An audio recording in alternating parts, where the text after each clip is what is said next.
minutes until everyone joins us.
Let's wait a bit more so I can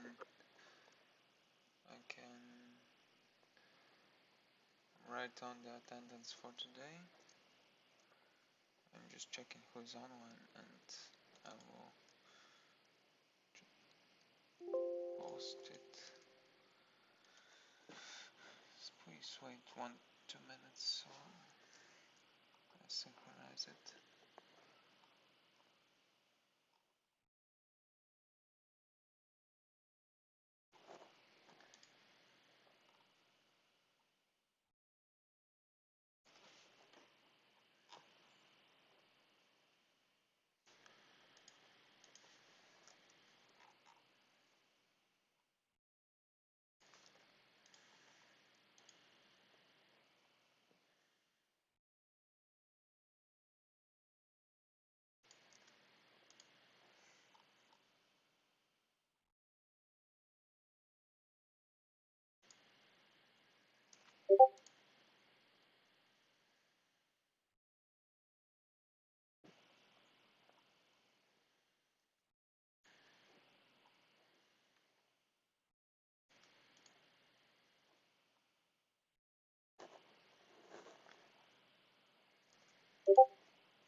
Hello, so yeah, we can start. I just had to write who's to, who's who is on attendance list today, so I can align with the list.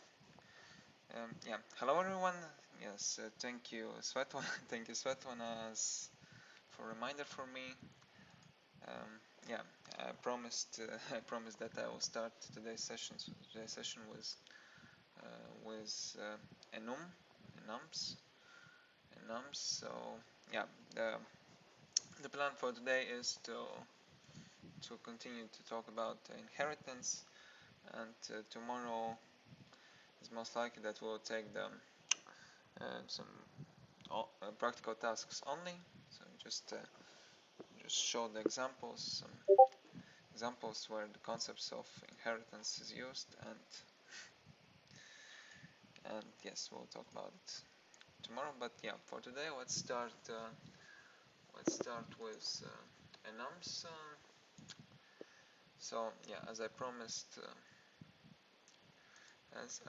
it. So yes, as you remember, we had the class person, right, with the global based attributes like name, birth date, gender. Again, every person. So the concept is that every person has his her own name, birth date, and gender, even if it's unknown for someone. Everything's possible in today's world. So, and yeah, and if we have the employee class, the class of employees, yeah, again, let's talk a bit about the person. So we have the constructor, which is defined as a protected one. So it means that the instance of this class can be created in this class itself or inside the subclass. In this case, we need it because we don't actually. Yeah. So in this case, we assume that we will not use the class person as just a class for the objects, for the further objects, but we just use it for as just as the base class, as the parent class for other subclasses like employee, and even if we go deeper, it's manager, and so on and so on. So in this case, we defined the constructor as the protected one, so we cannot create class person directly. And yeah, if we define the method which has no code inside, and for our case it means that we just use this as the pattern, as the signature just for the subclasses, and it should have the implementation. No, it shouldn't have, but it can be implemented in the subclasses. And the method getDetails just to return some basic description about the person with some hard-coded value, the name and birth date. Then we have the class employee, which actually extends the class person, so it inherits all the public and protected attributes. In this case, all the attributes are protected, and all the methods are protected or public. Just yeah, I mean, not protected but public, but all of them are public, and the constructor is protected. So yeah, then we just define the class employee. Was again, every employee has salary, has experience, then just some stuff to explanation, which is not quite important for us in this case. And then we have the method which is overridden. Again, as we talked on Wednesday, we can override the methods for the subclass. In the subclasses, we can override the methods inherited from the superclasses. And in this case, as you can see, we have methods getDetails and describe, which are defined in the base class person, right, with as public and again public. Then and here we just in our case we just use the method getDetails as the one which actually extends the functionality of the method from the superclass. As you can see here, we just call the method from the parent class, then we return the string, then we do the concatenation just to return all the details of employee as the employee and as the person itself. And here, as I promised, we override the method from the parent class, which in parent class has no implementation, right? Actually, there's nothing inside. And here we implement it, and here we also can extend another class, class employee with the department. Then again we override the method from the superclass, and we add some information to the output. And yes, some of you noticed that we have so-called enum, which here is defined as protected. So the enums are just maybe let's consider this as the class of, not class but kind of class of constants.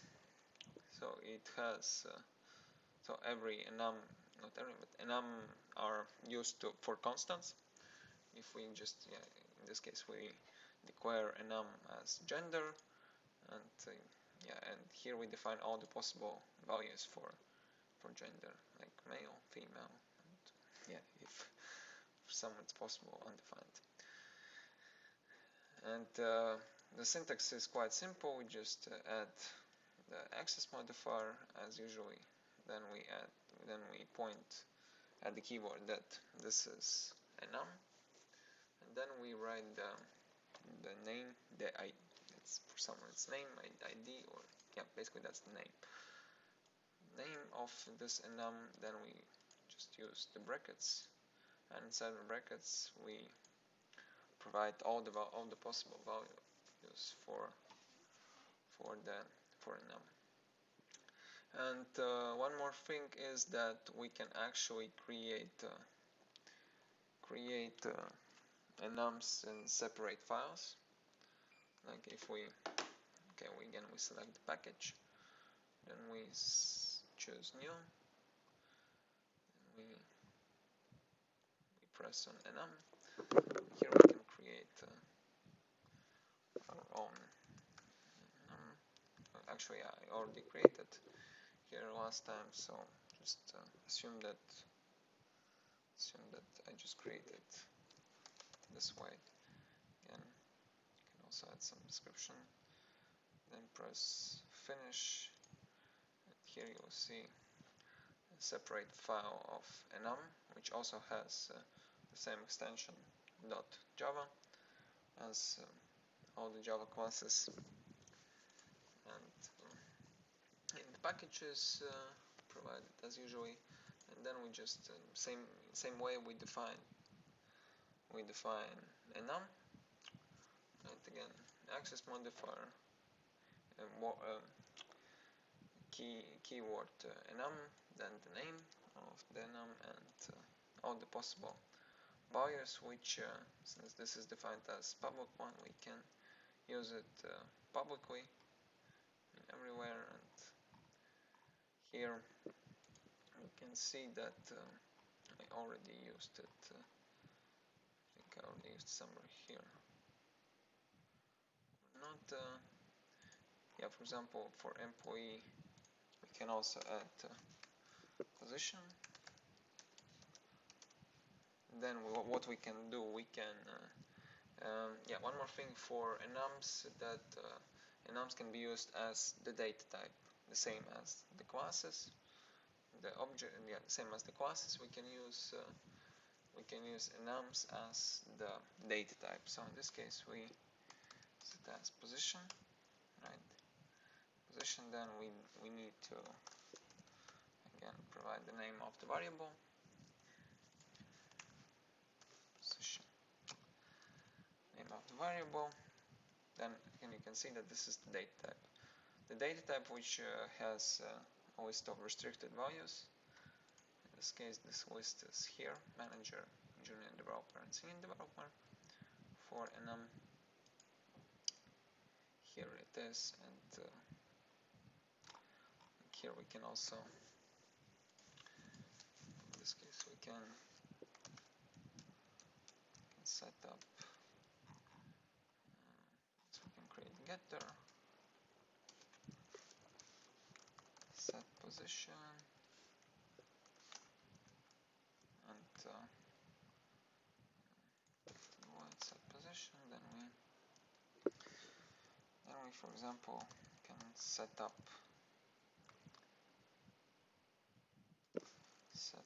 the position using this way. If we use position, then we can use dot, and here we can see the list of all the possible values for this variable, for the variable which is defined as position. So for example, if we use it this way,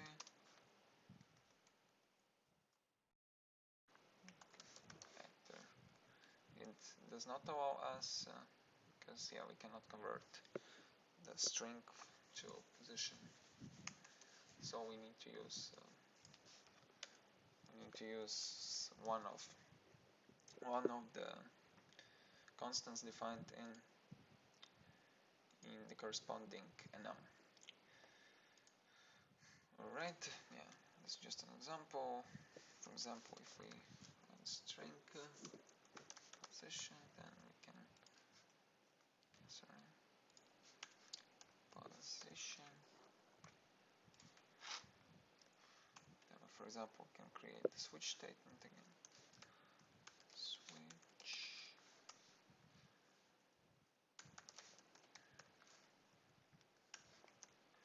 Position, then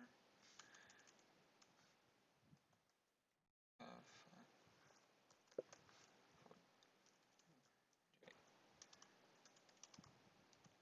oh, then we can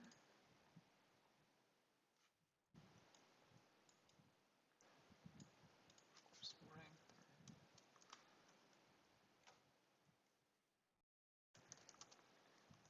In this case,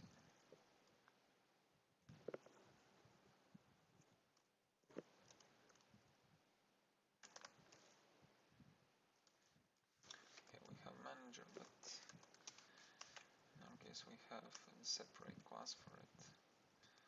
But that's just an example.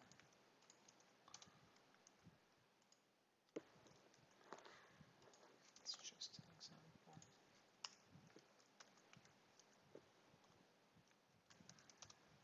And what was another case here? Yeah, we have senior developer case.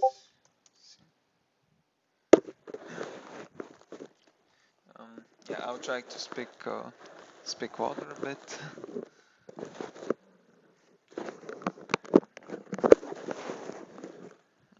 I'm just not talking a lot today, so I'm trying to mostly focus on the code I'm writing. So that's why I don't expect I will be quite loud today. Let me check. Okay, yeah, I'll try to speak louder today. So, okay, yeah, then let's continue. So yeah, we have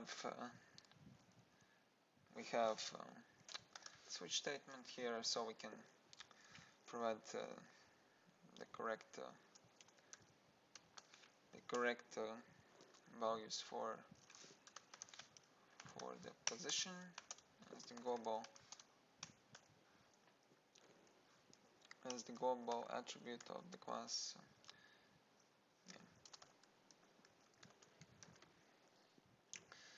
And yeah, we don't have, but yeah, okay, that's the default, but yeah, we don't have the default one. Yeah, we need to break here as well, and here as well. Alright, so yeah, basically this is the way we can use enums, and yeah, I think this is pretty it for enums. I think there's no more basically to add here. Yes, I hope it's clear for you now. So yeah, in case you have any questions, please ask. And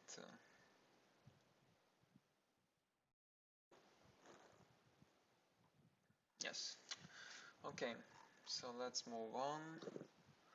Let's move on with the presentation we had last time. So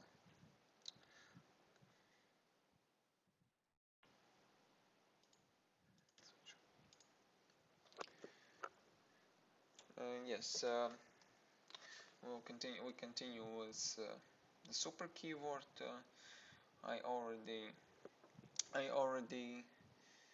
gave you some examples about it, but maybe yes, let's go deeper a bit with it. So as you already know, super is the keyword which is used to access the parent class. Access the methods of the parent class. So yeah, as you can see here, we can, again, as we already had this example today, we can use the superclass from every method of the subclass and call the corresponding method in the superclass. And the interesting thing about super is the constructor. The constructors work quite interesting. They're dealing quite interesting with the subclasses and with the constructors of the superclasses. So let's have some examples here. So imagine we have one class, then let's create another class which will be used as the superclass. As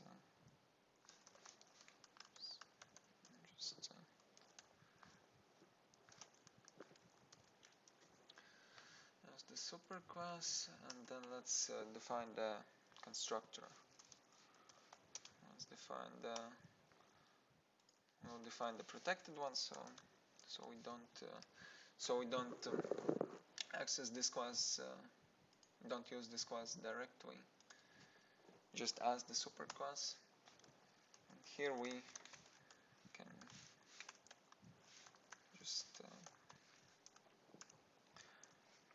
just print out that just to understand that we are superclass is called. So just for us to understand that this constructor is called.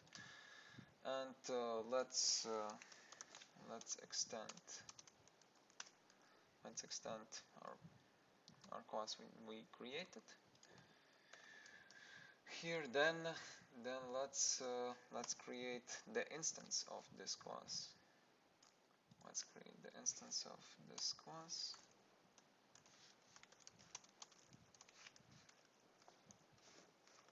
And this way, and let's execute this class. And what we can see, we don't have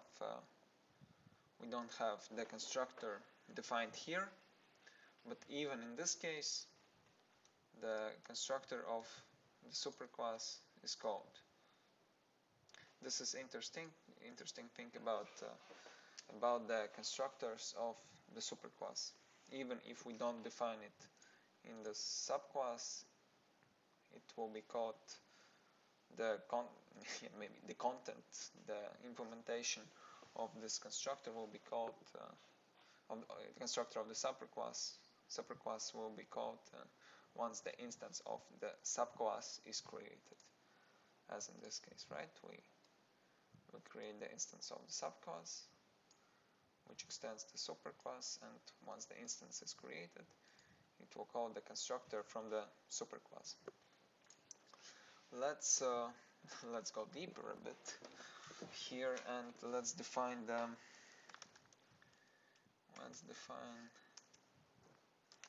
the constructor of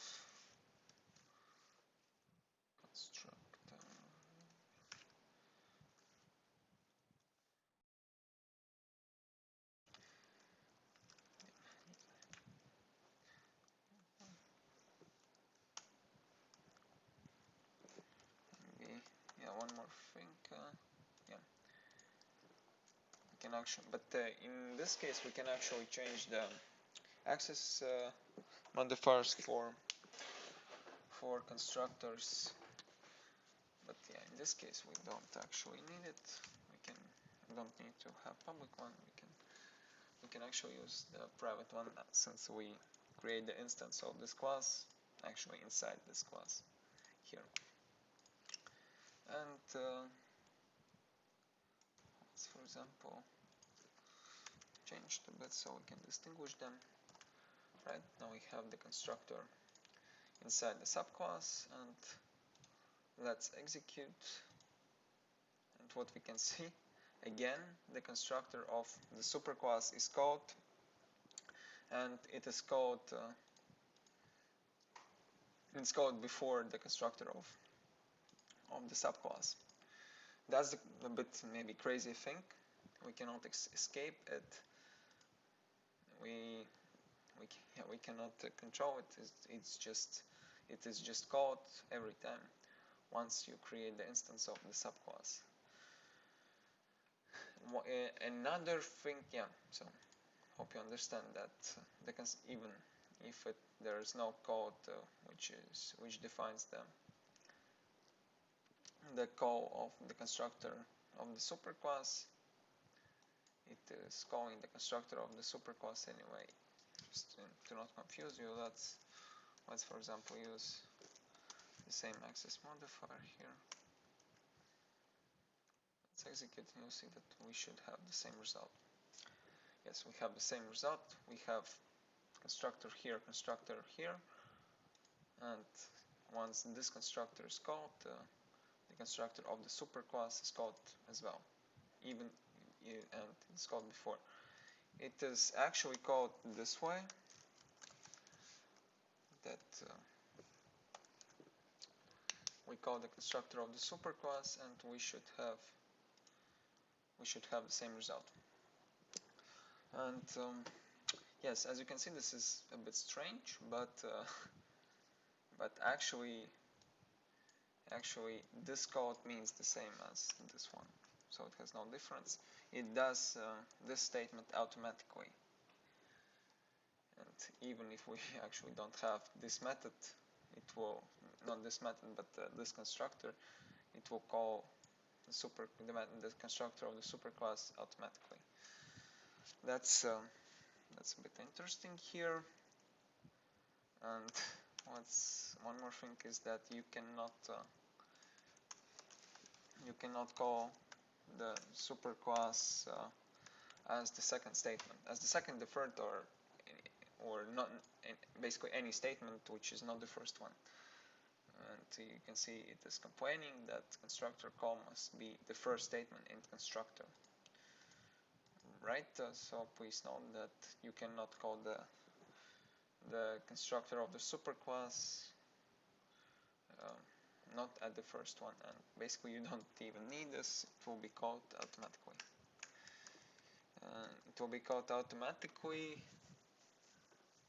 But one more thing. Let's add the parameter. And what we can see here, if we actually have the parameter, we cannot create the simple constructor here. Why? Because we have the constructor defined in the superclass. It is right here that implicit super constructor is undefined. Must explicitly invoke another constructor. So we are not able to use this constructor here. And let's check if we comment it out.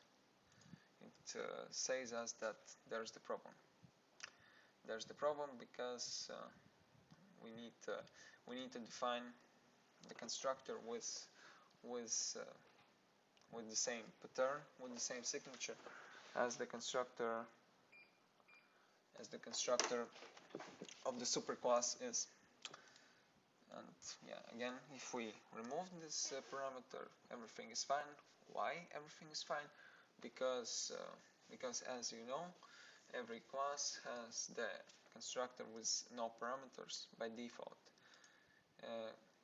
But comparing to the simple classes which are not extended from from any superclasses, but object. As you know, all the classes are extended by default from object class.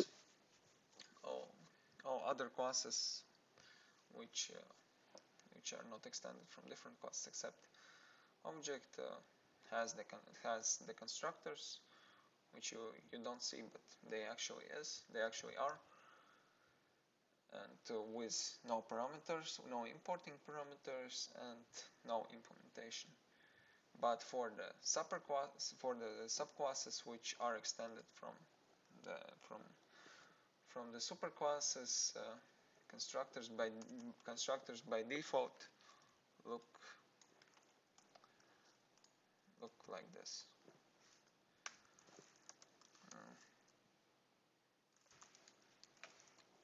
So yeah, these are okay. Access modifier can be different, but it doesn't really matter in this case.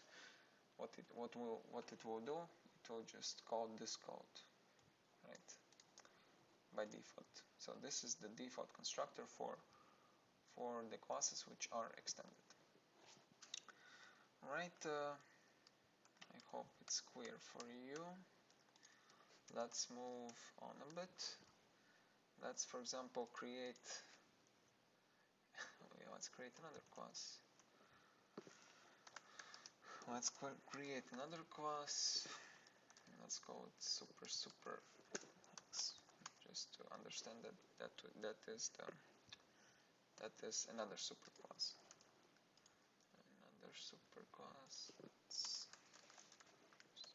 this called. And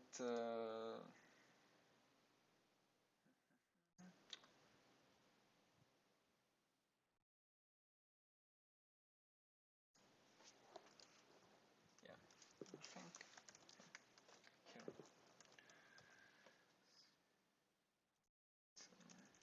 Yeah, this way. So let's execute. Oh yeah, one more thing. I forgot to extend this class. Everything is correct.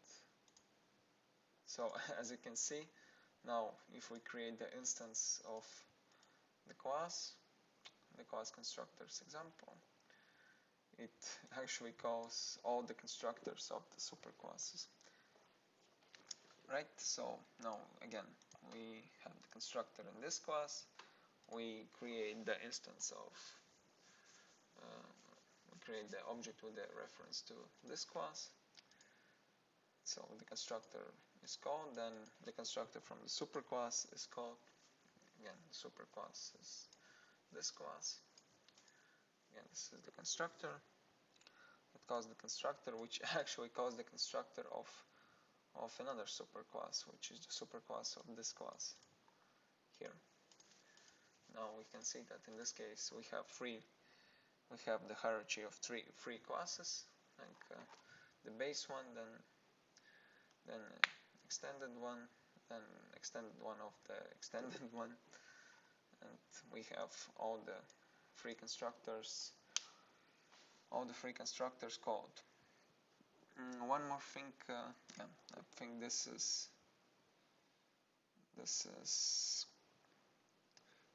pretty it for constructors.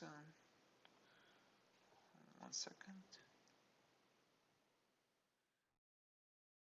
Yes, there's nothing more about the constructors. If you have any questions about constructors, please ask. Otherwise, we go ahead. And one more thing, I'm not sure if we'll talk about this later. I hope we talk, but yeah, one more small thing is that we have the keyword, as you know, for the constants we use the keyword final, right? Final means that it's, for example, final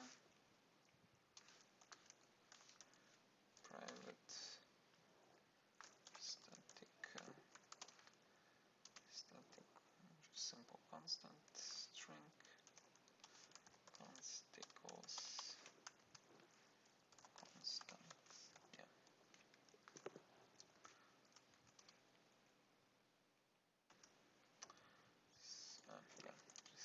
as you know, const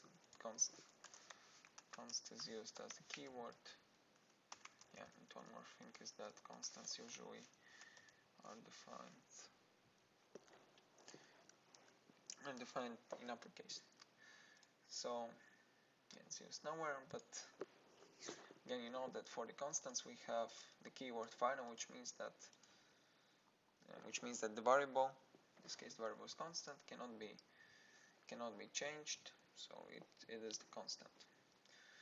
Yeah, since some of you maybe don't know why do we actually need constants, that was one of my first questions when I started programming. Why do we need constants? Because it's just the constants. Why we can hard code something, we define them somewhere, and why we don't just hard code the values inside the code. We need the constants for example, if there are complicated values. Okay, in this case the value is not complicated, we understand that constant is constant, and that's pretty. But if we have some complicated stuff, just maybe just type one small example I have in my practice. Like we have kind of process types, which are described with some keywords like process type. If we want to describe some process, for example servers, doesn't really mean for us, then it has kind of such value.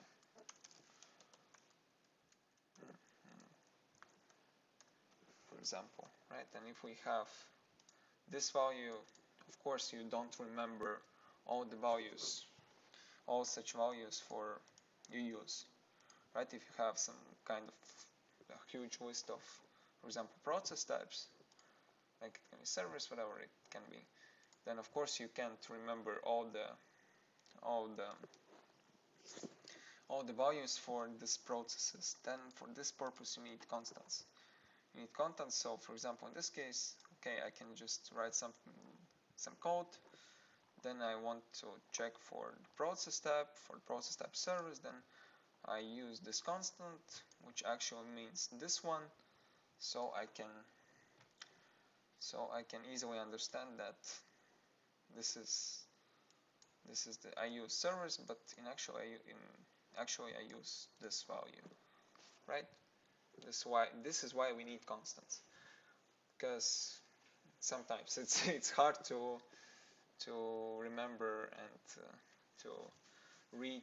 Yeah, it's hard. Firstly, that's hard to remember all these IDs. Yeah, like let's consider this one as ID for process type servers. Then yeah, it's hard to remember, first of all, and secondly, if someone reads the code, it's also, for example, it sees that somewhere this one is used, so it can easily understand that what the code means. If you see something like this inside the code, you can actually be a bit confused and need to do an additional check, which of course takes you some time, and this is not effective from the point of view where you need to read the code or write the code and of course understand the code. So yeah, that's why we use constants. We don't actually need them here. I hope you understand the syntaxes. If we use it in future, I hope it's again the final one, then you keyword final, then access modifier as usual. Then in this case, I recommend to use all the constants as static ones, so because constants are not changed from object to object. That's why I use static, and yeah, you can see that constants has such italic font, and of course all the constants must have the values, right? Because here you cannot use the constants without the initialization. Sorry. Right? Quit it because we don't need it. And for the classes, if we use the keyword final, public here, you can use the keyword final for the classes. And what does it mean? It means that you cannot extend this class anymore. Let's check it here. If we have some constructors, for example, subconstructors extends this one,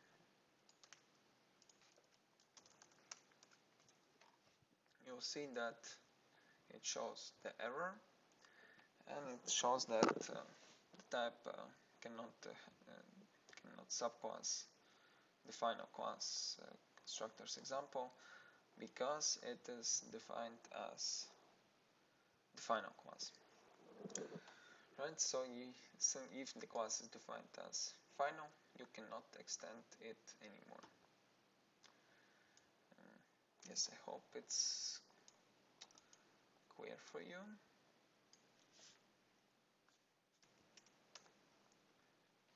Yeah, maybe I'll just leave it because I will not execute this code. Alright, this is it about keyword final. So again, about super. I hope it's clear for you as well. Let's move on. Again, we have polymorphism, which is used in the object-oriented programming, and it is used where the inheritance is used. So yeah, it's provision of single facet2 items, different subtypes. And yeah, when variable points to object, its type just declares which object members it has. Right? Actual object structure and methods could be different. That's true, and only members defined in reference will be available. And if actual method is overridden, in particular object overridden implementation will be executed. So let's again go to the examples. Then let's create class display, which I will use just to display the results. And imagine we have two classes. Again, let's have the class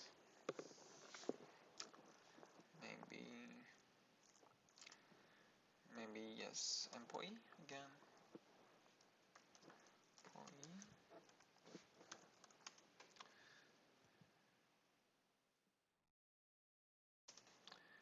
Okay, we already have this class. Then let's class so, yeah, animals, for example. Yes, we did. Thankfully we don't have this class yet. Let's get class, for example, cat. Simple one, so all the animals have protected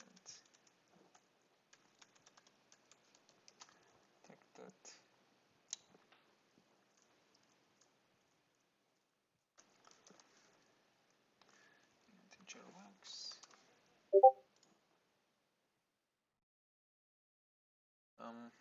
Yes, so yeah, that's the answer for Vienna. I think I'm still alive.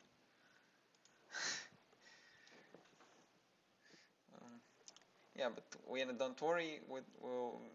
So since this lecture is a stream, you will be able to take a look on Twitter. yeah, don't worry, in this case it's fine. So yes, so all the animals have legs. Let's create default value too. And, yeah, for example, then let's what else we can do here? We can create the getter public set legs.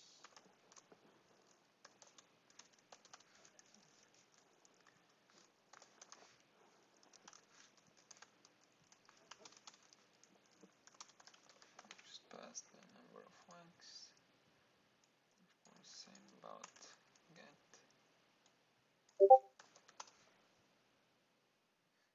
Just one moment. Yes, that's a question for Sandra.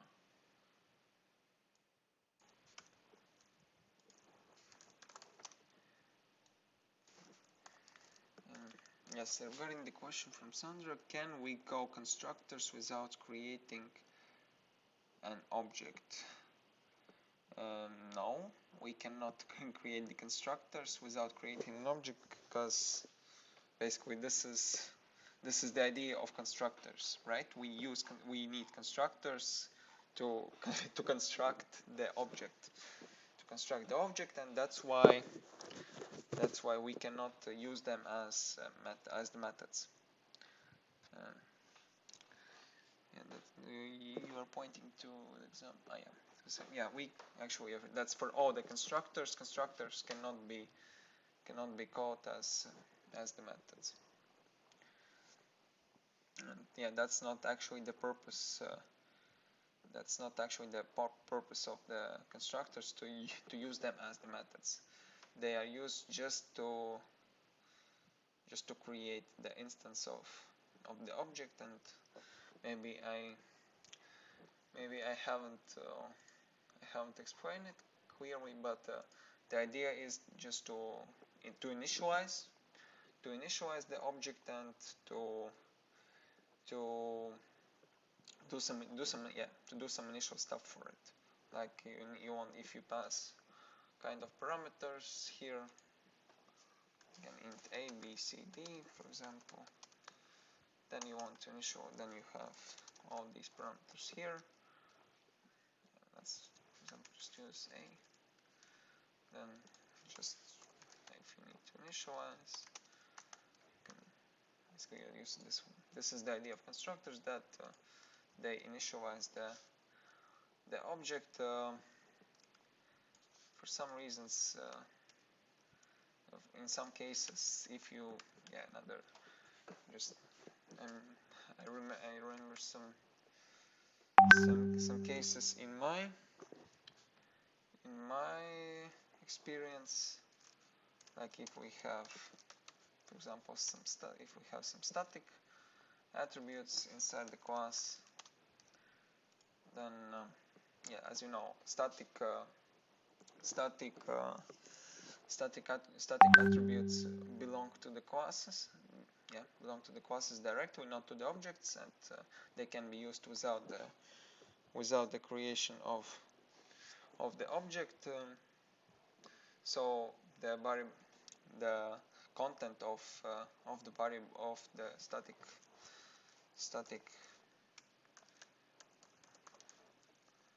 content of the static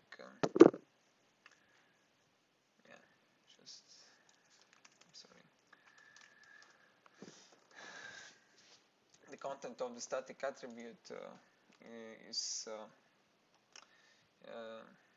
not affected by the objects, but in theory we can change it from the objects, from the instance methods, and yeah, also one of the usages is that, for example, if we have the constructor, if we have kind of array here, and if we want to access, if we just want to get something from the array, or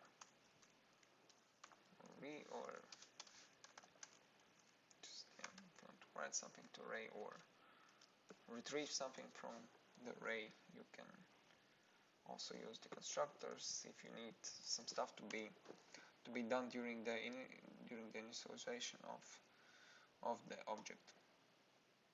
That's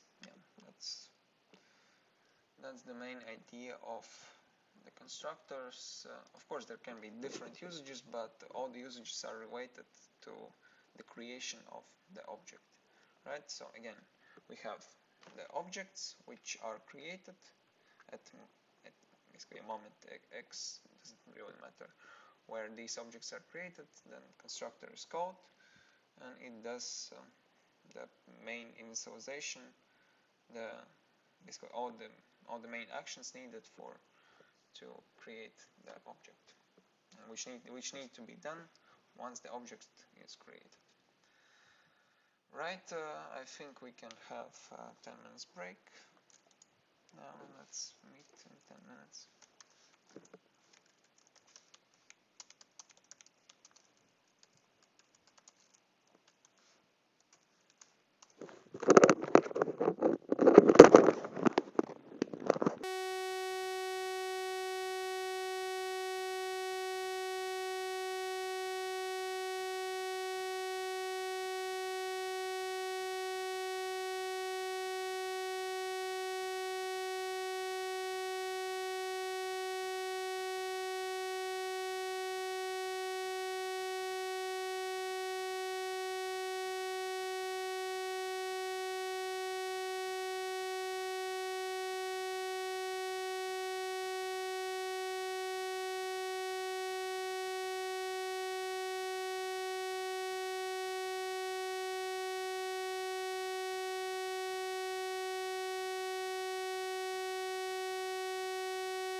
Welcome back. Yeah, so let's continue with the example about the polymorphism. Maybe let's just class here, and I don't really like the example with legs. So let's do it something different in some different way. It's called like not the age, but I mean I think every animal has the name. Then let's get a set name, use string name again. Just copy paste on this name equals name. Get name equals this name. What else? Every animal has age, protected integer age. Again, yeah, string. Again, let's do it the same way. Public void set age. Let's provide the age as the importing parameter. This age equals age. Right, this way. Then we can write the getter integer get age.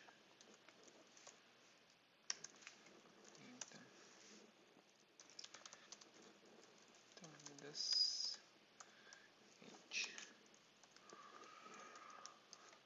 Right, yeah, this is for the class animal. Then as the subclass we can use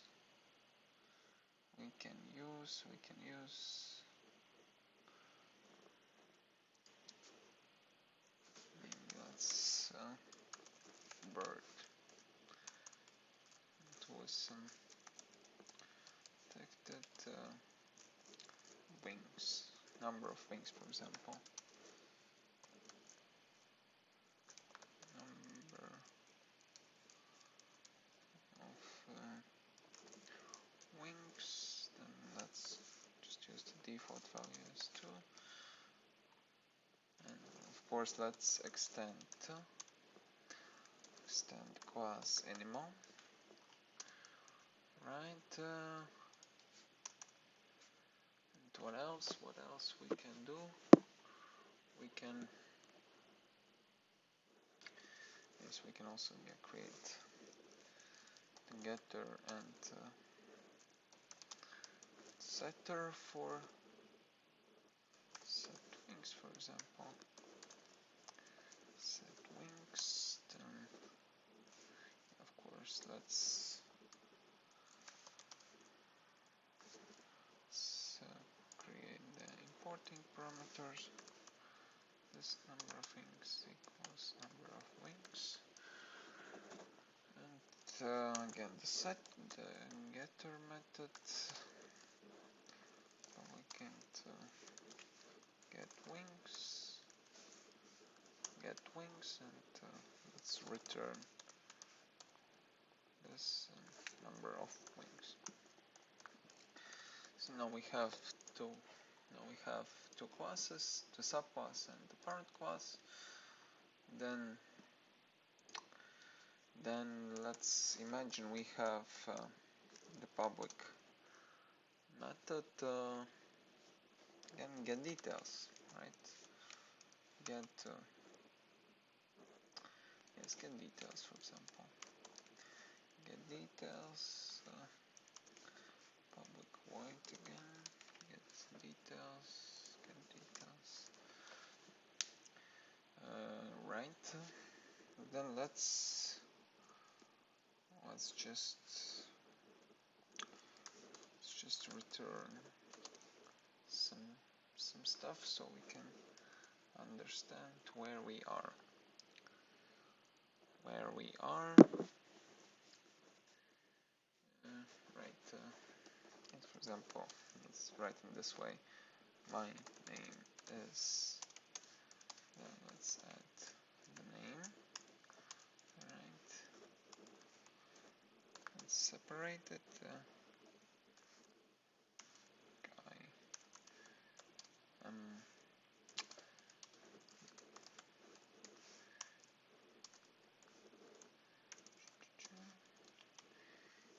years old, and that's all the information we have here.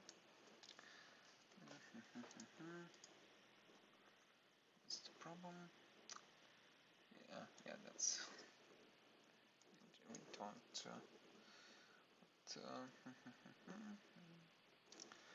one moment, let's just print it out. Let's just print it out. System out. This is what I actually wanted to do here. And yes. So yeah, we have the void and the method just to get the details. Just to get the details, and the same is, let's just overwrite the method here.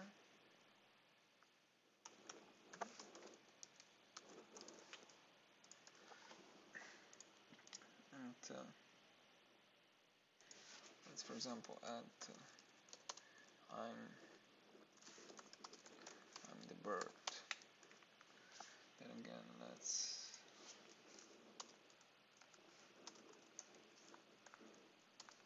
I have some,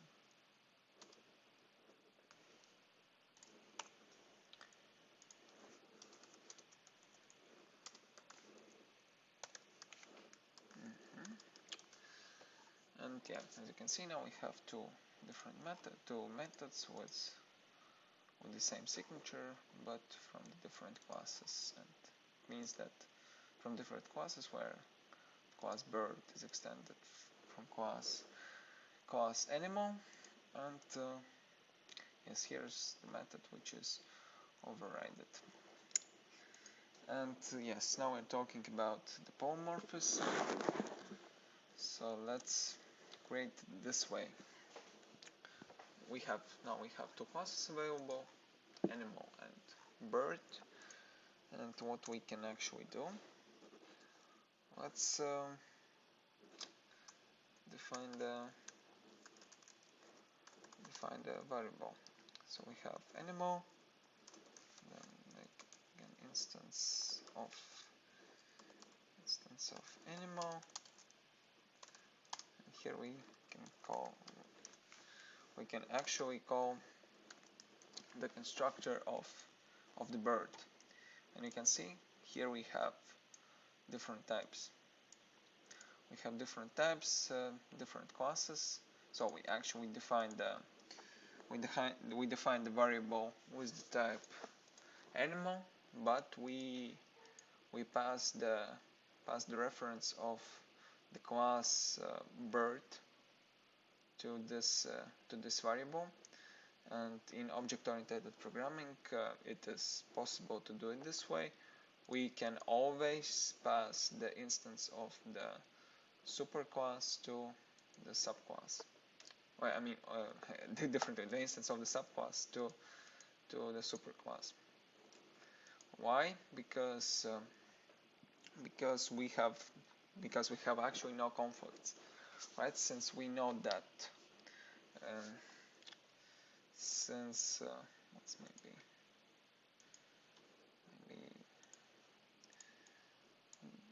draw a bit. So we have the, it's just a different shape. We have the parent class, which has some attributes.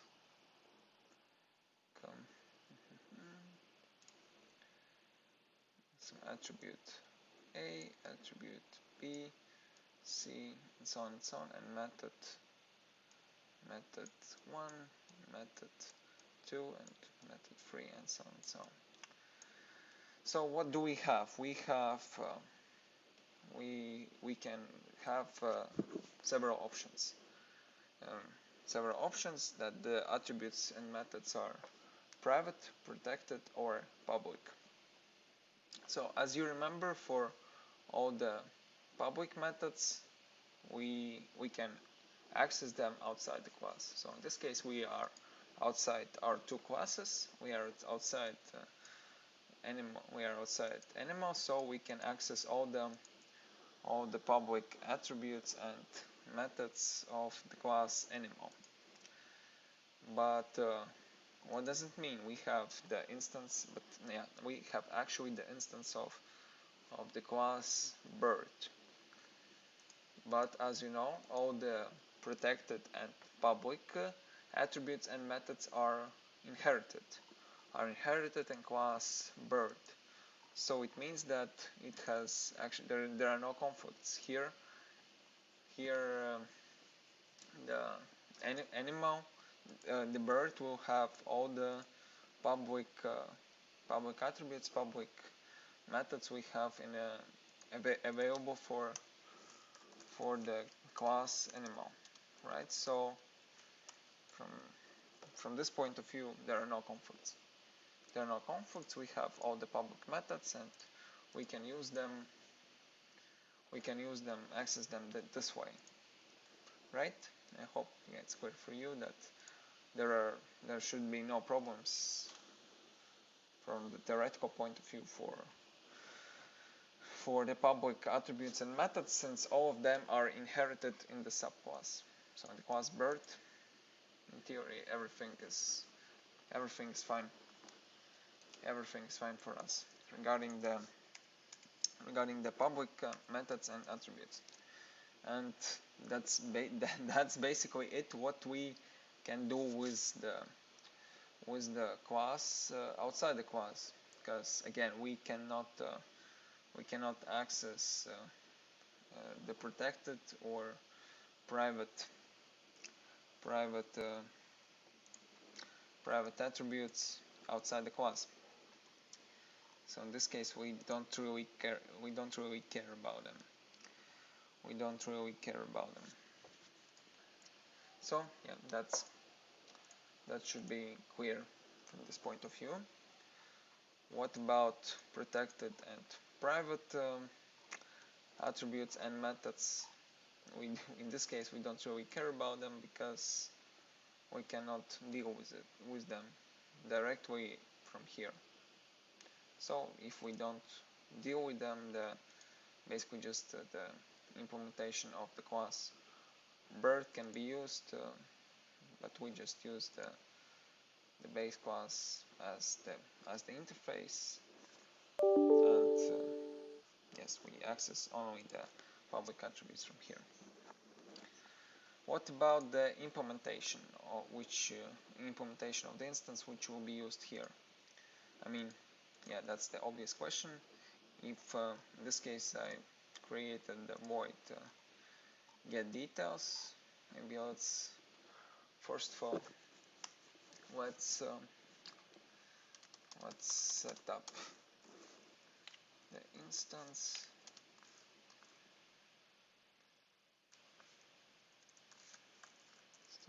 Of animal, just set name. Let's check. Set name. Instance of animal. Set age. Be free. Get instance of animal. Yeah, that's it for animal. As you can see, we cannot access the public even the public method from the class bird. Here you can see we have method set wings. Let's imagine we want to do it. set wings to wings, and you can see that that's the error. Why? Because we actually defined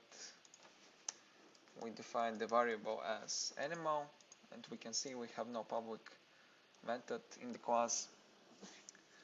In fact, we don't have the public method set wings in the class animal, but we have such method inside the class bird, and we cannot access it directly from here.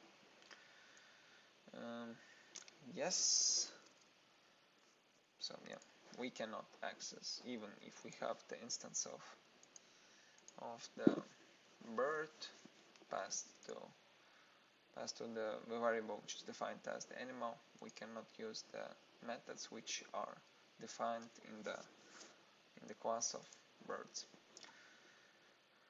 Right, but what about the method which is overridden? Which is overridden here. Here's the method which is overridden. It is here again, and it is here. Let's check which implementation will be called. So yeah, we have method get details. Then we can run it. This one, sorry.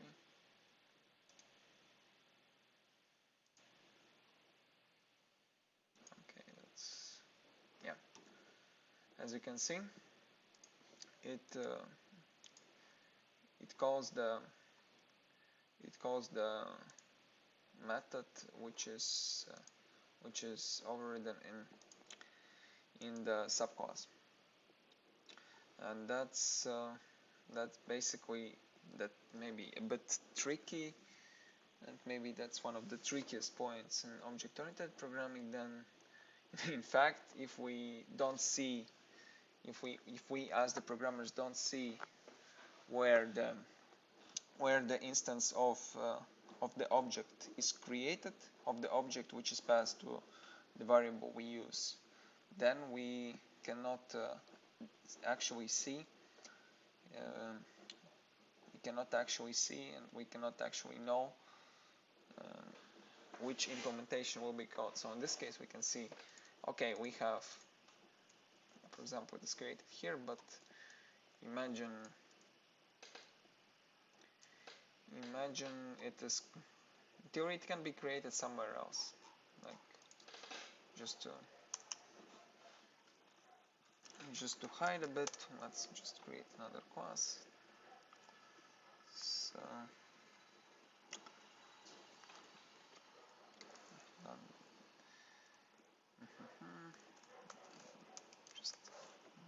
it's not hidden, but I will call it hidden. So public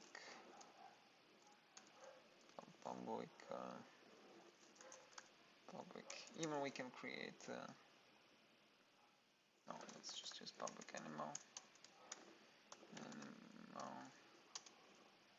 then get animal, then return new bird, for example. Right, so yeah, in theory here we can also call the class public static. Let's find this as the static one.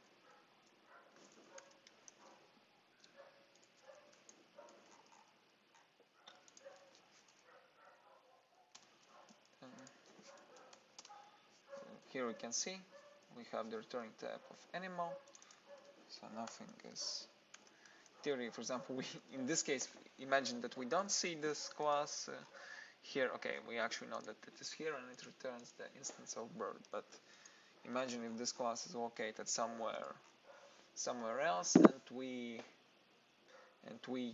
actually don't know anything about this class. We just see, okay, he has it here. This class returns animal, which again has the type animal, so everything is clear for us. We don't see any problems here. We can even press the control, then we can go to decoration, or even we can go to implementation. And yeah, one more thing for Eclipse is that if we press Ctrl, we can go to the decoration or the implementation of the class or of the method. So first of all, if we go to decoration, it makes sense. It is declared in the class which is used as the type of the variable from where we want to check this, in this case from here. Okay, right, so it's class animal then, and here you can see there's an option open implementation, and if we press here we can see there are several options available, and in theory you must consider that it is possible that this method is implemented in one of the classes provided here, and in this case we know that it is implemented in class bird, but yeah, by default if you check it this way, that example, I have the variable which is referred to the class animal, then I search for class animal, I see there's the method get details, and you can see here's the implementation which is written this way, but in fact when I execute the program, this one has the implementation which is located in the class bird. Why? Because again it's returned, it's created, the reference to the class bird is created, right? So in fact, in theory, we have what we can see. We have, again, that's just to summarize, we can have the class animal, which is this base class, the superclass, but the implementation could be taken from the class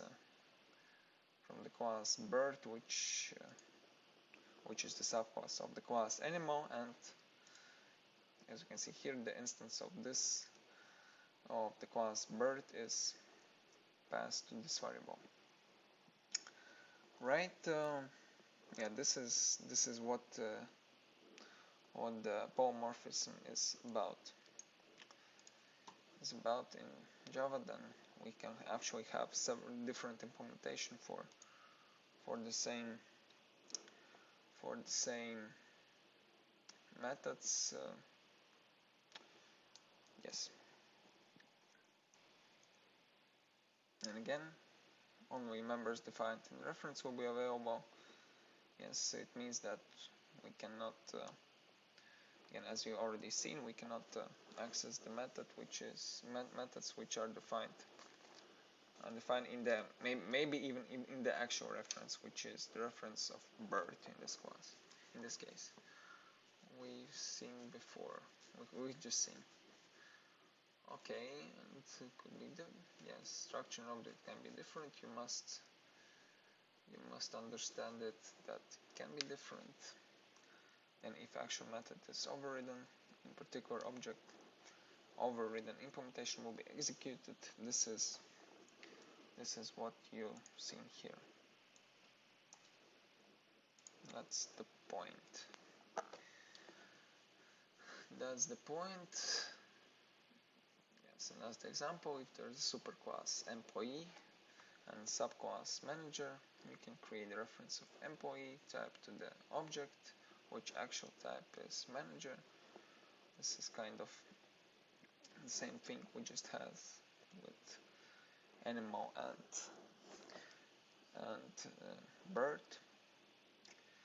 And yes, and for employee and manager, if employee has all the same properties and method signatures as employee, even though actual behavior implementation is different, you can treat this object as just another employee, right? Why? Because you know that every manager is employee.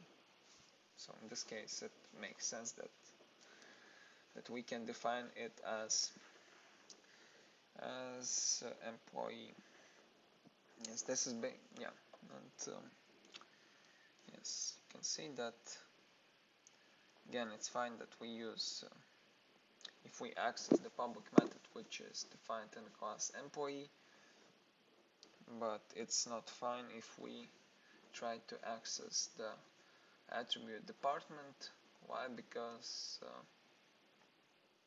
it is not defined in the class employee, and that's why we cannot access it, even that again employee has the instance of manager, instance of class manager. In another tricky point, what we can do is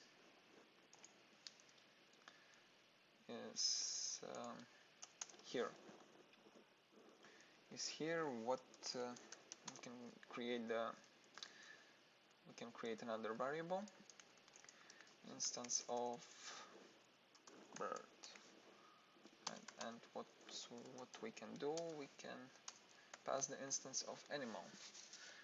And as we can see, here is the problem. Because it does not allow us to do it this way, but we can actually do it this way.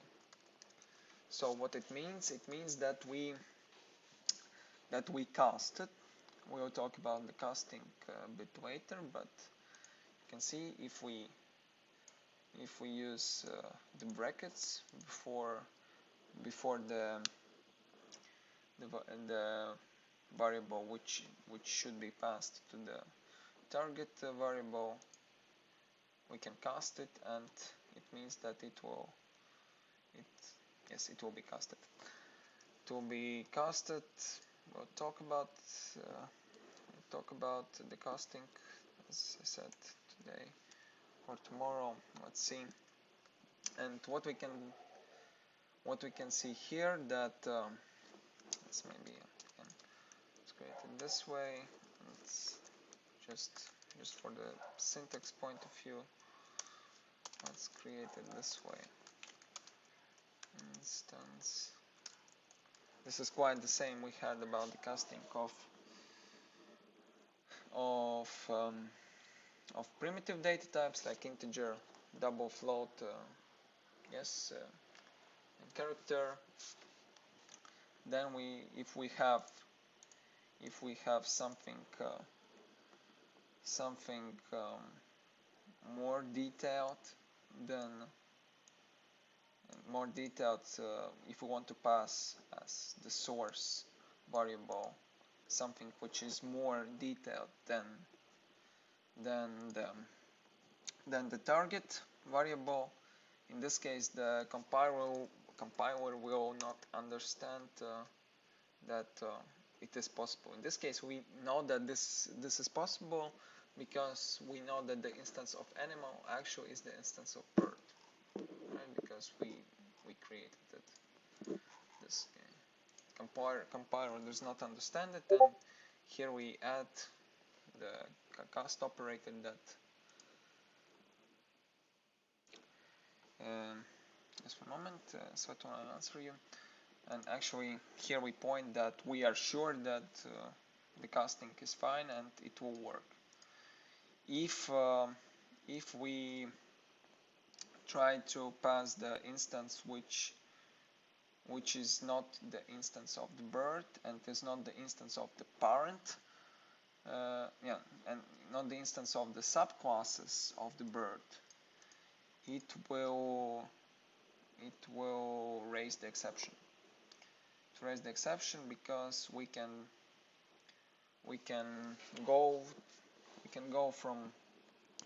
pass from less detailed to we can pass from more detailed to less detailed, less or equal from the detailization point of view variable. And yes, and now I can answer the sweat one. Unfortunately, what do you press to see the list of possible methods? Yes, control space. Control space. Again, this is the god of the shortcuts in programming. I mean, in almost all the programming languages, control space is the shortcut you must use, and I recommend to use this is basically the control space is for me it's actually the way how I learn programming. If I have kind of new programming language and I trying to get acquainted with the syntax of the of the programming language, I usually use control space so I can see what, for example, I want to write some code, I want to do some stuff, and then I press control space, and I can actually see what can I type here, right? If something which if I use control space, I can select anything from the list, so I can construct my statements. That's kind of in every programming languages, and in Java as well. So you're welcome to use control space. Is again the god of the shortcuts in almost every programming language. So let's go back to the typecasting. Again, we can let's maybe try to show it to you this way. So if we have something more special, then we have less special. Again, as you know, in object-oriented programming, everything goes from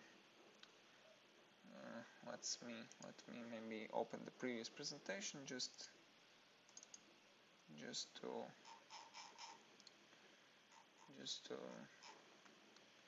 maybe make it more clear. Yeah.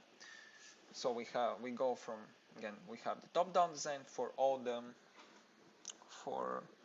for all the hierarchies in object-oriented programming, and yeah, we go from general to more detailed.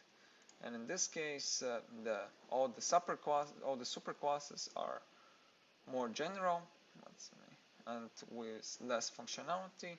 Then we have the subclasses, which are more detailed with more functionality, and it makes sense that we can use if we have the instance of the class which is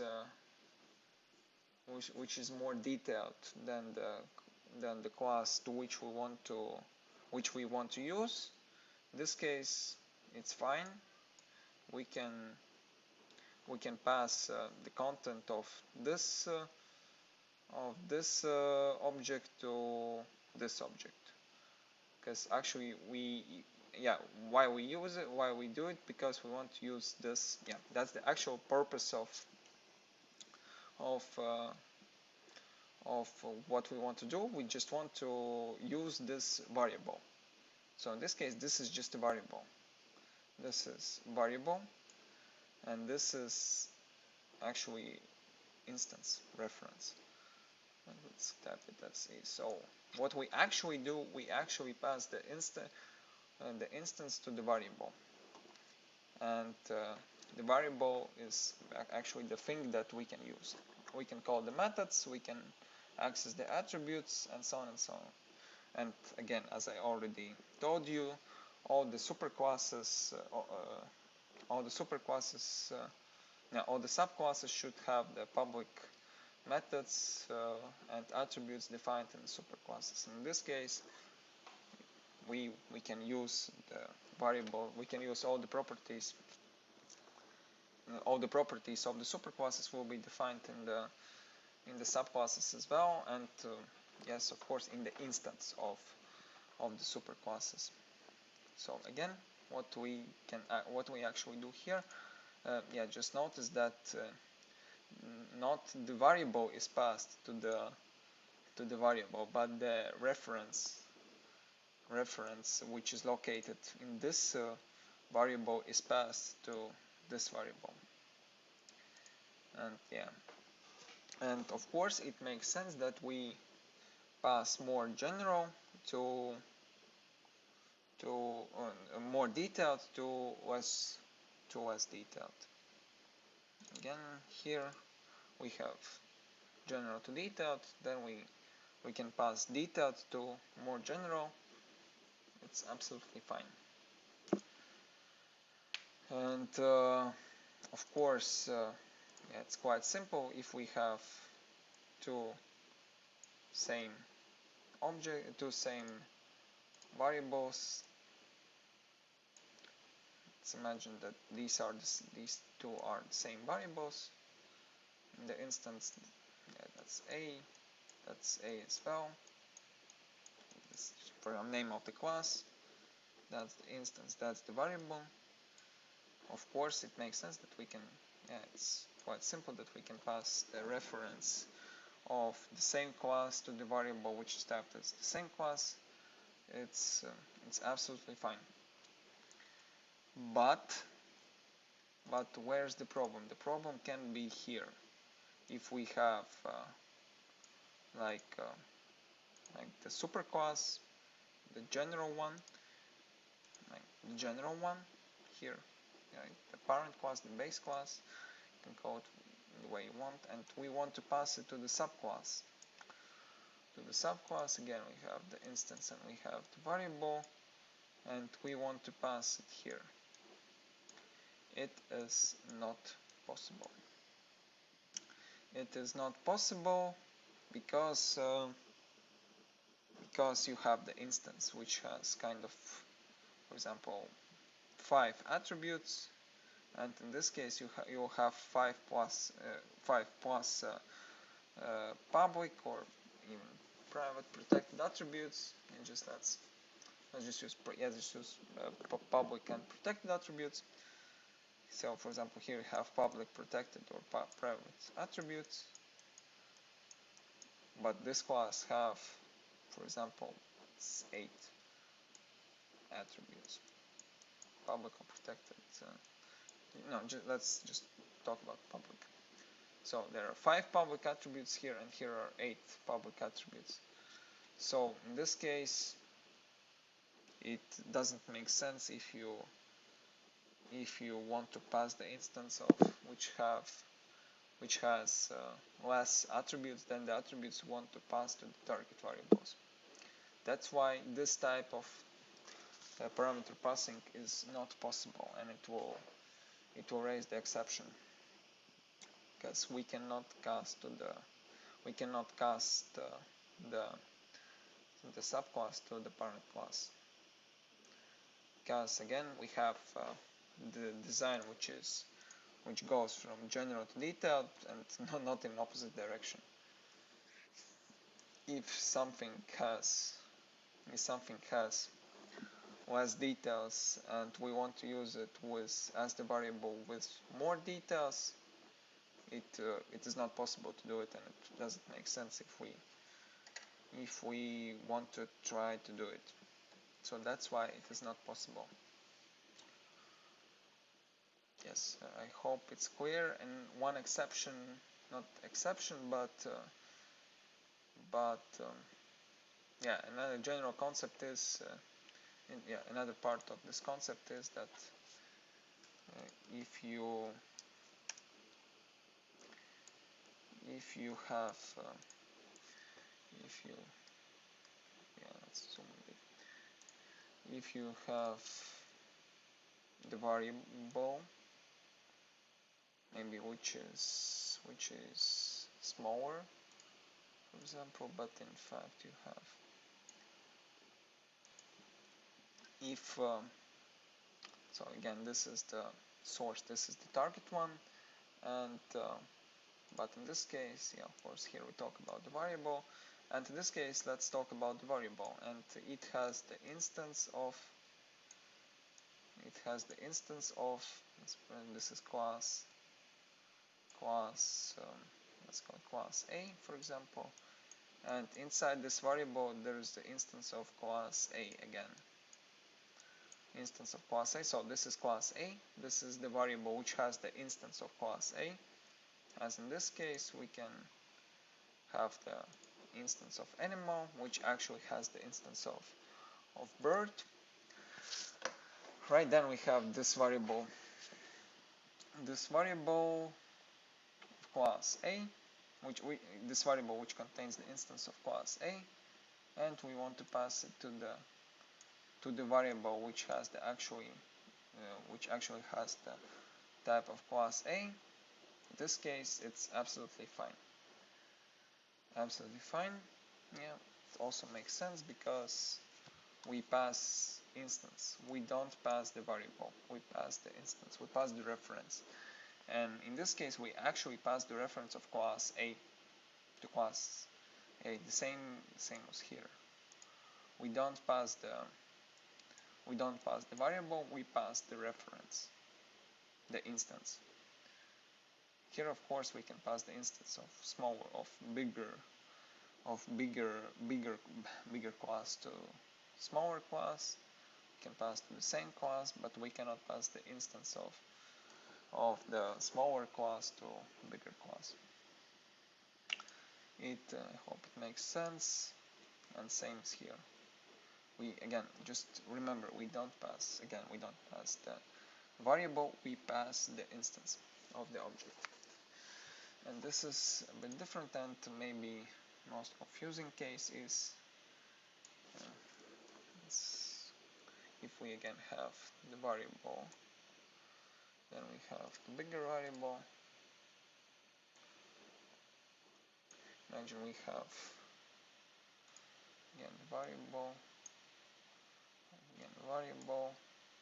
in class A, and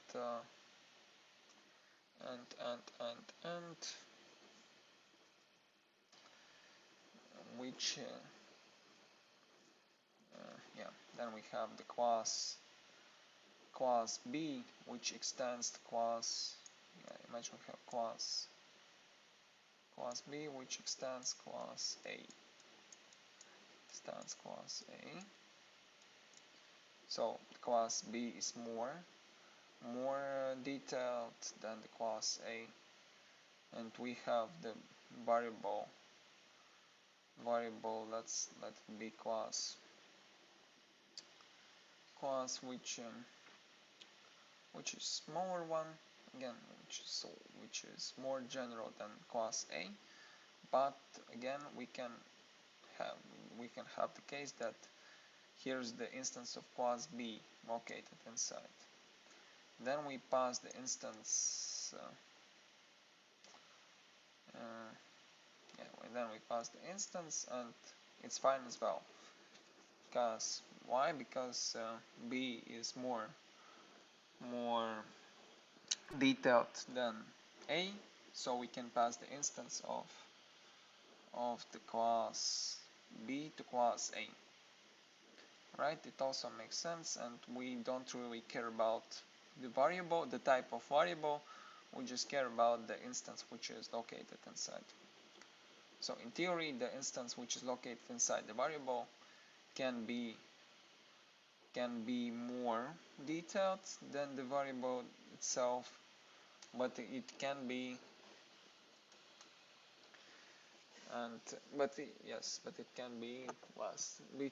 less detailed than the variable. The same here. We can, so again, the instance of animal.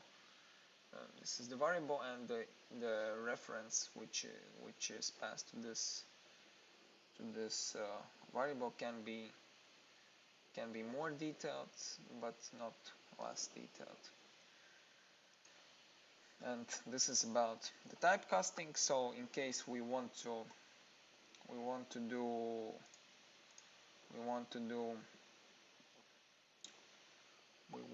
so for this case we don't need to use the casting parameter, to use the casting, so we don't need to use this thing, casting.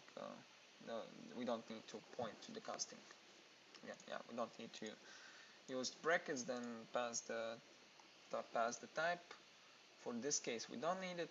For this case we obviously don't need it as well, because these are the same types.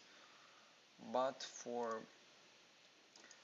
these cases we need it. We need to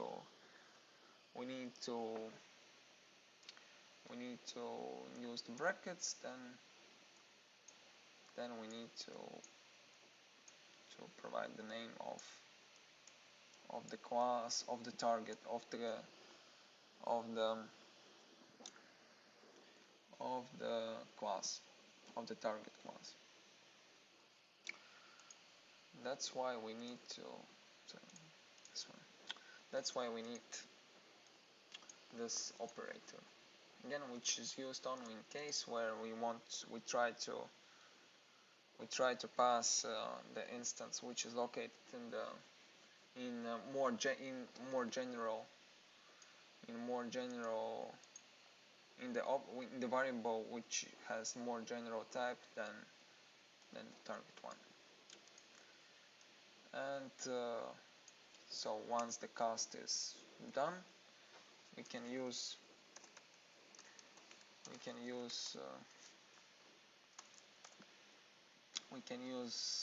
access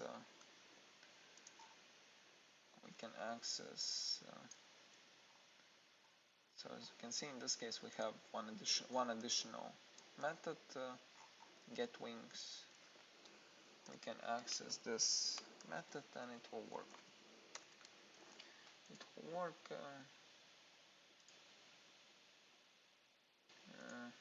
GetWings, then of course print it out. System out print on.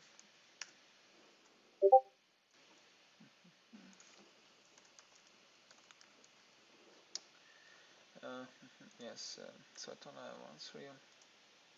Yes, and we can see that we can access the method which belongs to bird. So yeah, so Svetlana says she's confused by set of terms: instance, variable, reference. Yes, good. That's the good question. Yes, if we have the variables, it's just these things, right? We have type, then we have the name of the variable. This is considered as the variable. Then we have the type, so every variable should have type, even if it's a primitive type, again, integer, double float, character, or this is the object, string, every class, like display, again, class animal, bird, and so on and so on. These are the classes. And for the objects, yeah, as I said, all the objects, maybe we'll need it. Okay,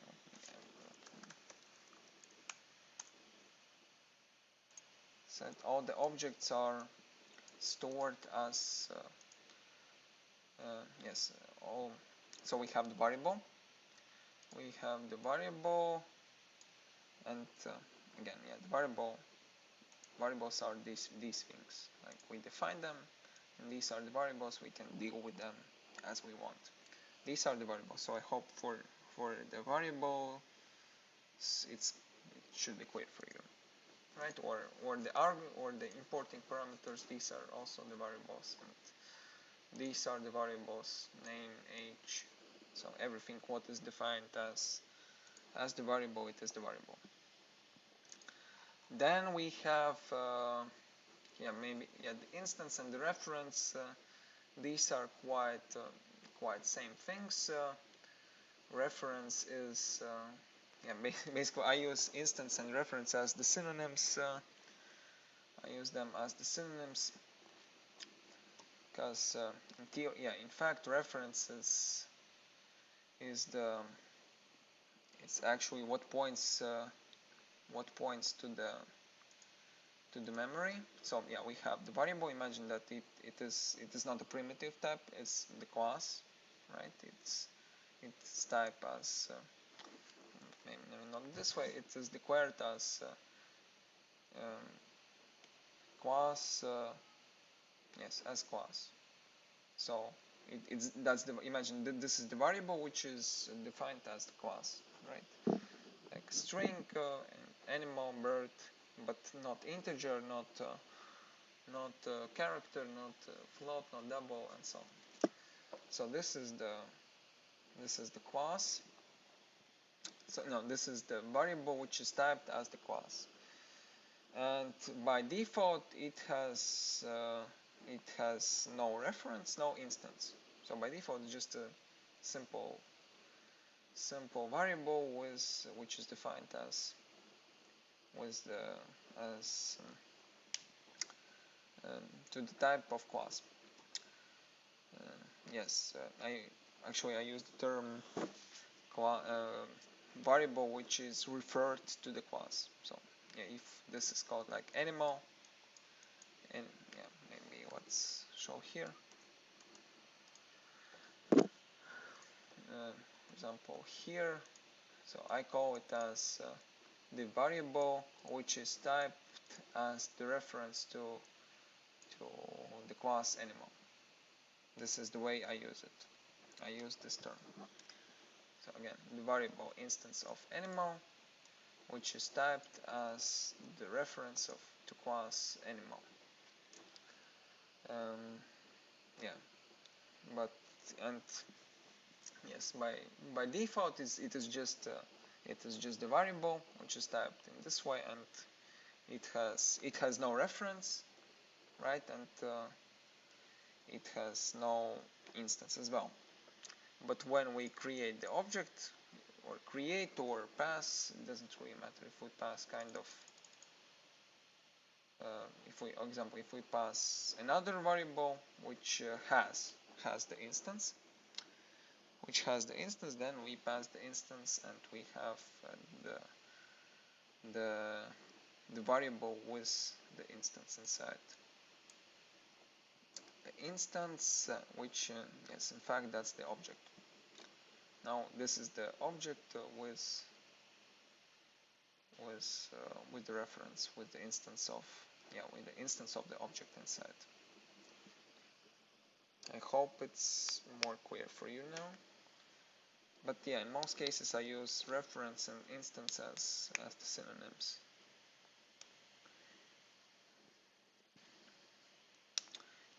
Svetlana is typing something. I hope it's more clear for you now. Just let's wait for an answer.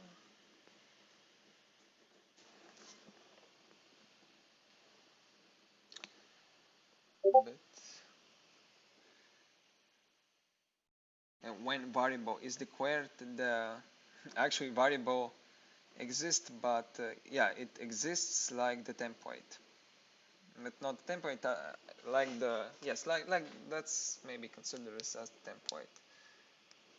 Maybe yes, maybe you can use no constructor.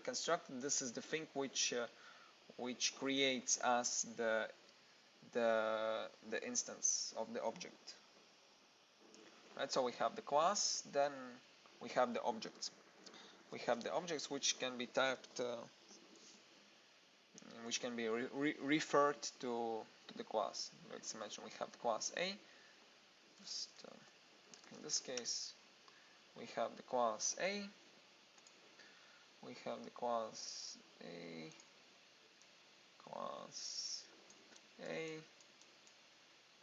some stuff inside. Then we have somewhere else we want to declare the variable. Then we pass. Then we type that this is the variable. That we type this variable as just for example this variable typed as A, and by default it's actually by default with no reference. It's actually in theory nothing. It's just the place where you can store the stuff, but at this point it has nothing inside. Then what happens then? You call for example, you call the constructor equals new A. Then we call the constructor, and at this point we create the instance. We create the instance of the object with the reference which is referred to class A. And after that we still have the variable, but now this variable contains the instance of the object. Right here we create the object which is referred to the class A. And, yeah, but in most cases, again, I use reference and instance as quite as the synonyms, but I use them in maybe a bit different context. So if we think about reference, it's like it's mostly like if we want to refer to something. And instance is kind of if we think about the object. Right, we have the object, then object which is referred to class A, then can be many such objects, like, but each of them has its own instance. So that's actually the pointer to the memory. We don't think about it, but we imagine that like every person has its own personal code, ID. Same about the objects. Every object has its own ID in memory, and this is what I mostly think about it when I'm saying reference. But when I have the instance, it's like the person itself. We have the person itself, and let's imagine that every one of us has instance. And again, the last one is the variable. It's actually if we, for example, if we create, again, as you mainly said, not the template, but maybe the place where we want to locate the instance of the person. This place is called variable. Right? I hope it's more clear for you. Yeah. Yes. Now, finally, I explain it the way I'm thinking. Right. Right. Let's have the last break today, and then we'll do some. Then we'll finish for today after the break, and after the remaining part we'll have after the break.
Okay, okay, let's have the last part of our today's session, and yes, hopefully that now it's clear for you. Not maybe not fully clear, but at least you have some start understanding of the concept of polymorphism and yeah, typecasting, which is very important. And yes, and it's very cool if you understand the main things about it. And yeah, one more small thing is yeah, polymorph arguments. Is again, let's remember we have the example about the manager and employee. And yeah, because manager is employee, you can pass manager object in place of employee. Right, this is what we talk about. We can pass more detailed to more general. And yeah, if we talk again, if we pass something, we don't pass the variable, we pass the reference, which is located inside this variable, from which we pass the reference.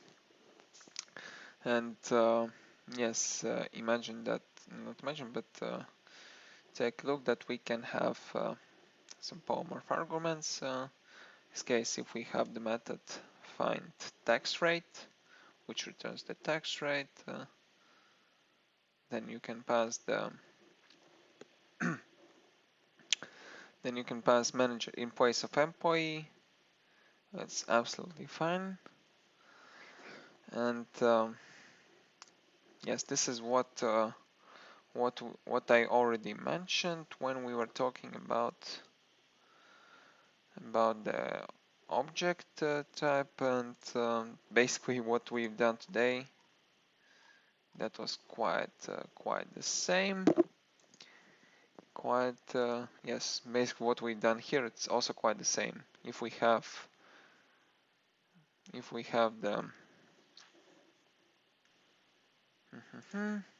yes, if we define here returning type of animal, but we actually return the bird.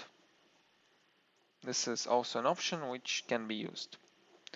Same if so in this case that's the returning parameter. In this case we return something. Even in the same way, if we import inside the method something like just public static void, for example, just import just animal, just import something, nothing to be done inside. And here if we request animal to be passed to the method, for example, we can pass animal, right? And here, yeah, it doesn't matter what's inside. And here, if we want to pass something to animal, and just import something, you can see that we can pass the instance of animal to animal. Yeah, we can pass the instance of bird since it's more detailed. Again, we can pass more detailed to more general. Yeah, that's the same if we do this assignment in this way. It's quite, I mean, if we just have the statement something equals something, just pass something to something. The same way is about the parameters. In this case, we pass something to in this case to something. So the same way of thinking. And again, we can pass the instance of bird to animal, since the bird is the animal. Again, it makes sense. And if we want to provide, if we want to change it to bird, just a bird. Yes, since this is the bird, it's absolutely fine because they have the same type. And if we want to provide the instance of animal, it shows us this is the error. Why? Because of, again, as I showed already, because of not this one, because this can be this case, right? When you want to pass something more general to more detailed. And in this case, any bird can be more detailed than it is more detailed than the animal is, but in this case you can see that we have the instance of bird, so in this case everything should be fine. Everything should be fine. Then we can apply the same cast operator here and it will work. So yeah, it's quite simple for the importing parameters. Importing parameters work the same way as the simple assignment work. So I think it should be clear for you, and it's quite simple from this point of view. Right, yes, let's move on. And this is what's called polymorph arguments, when we pass something which is more detailed to something which is more general. Then there are virtual methods, which we were already talking about today. So it's is the method which actual implementation is different. This is basically what I was talking about. We already had this case where the actual implementation different in different subclasses. Yes, we have manager and get details. This virtual method, as its actual behavior depends on particular object type. It depends on the reference which is passed to the variable, to the reference type of which is passed to the variable. And yes, this is again the case we already had today, which is this case. So we have method get details. For animal, it's my name is blah blah blah. But for bird is I'm the bird, and again something blah blah blah. But again, if we have the instance of animal,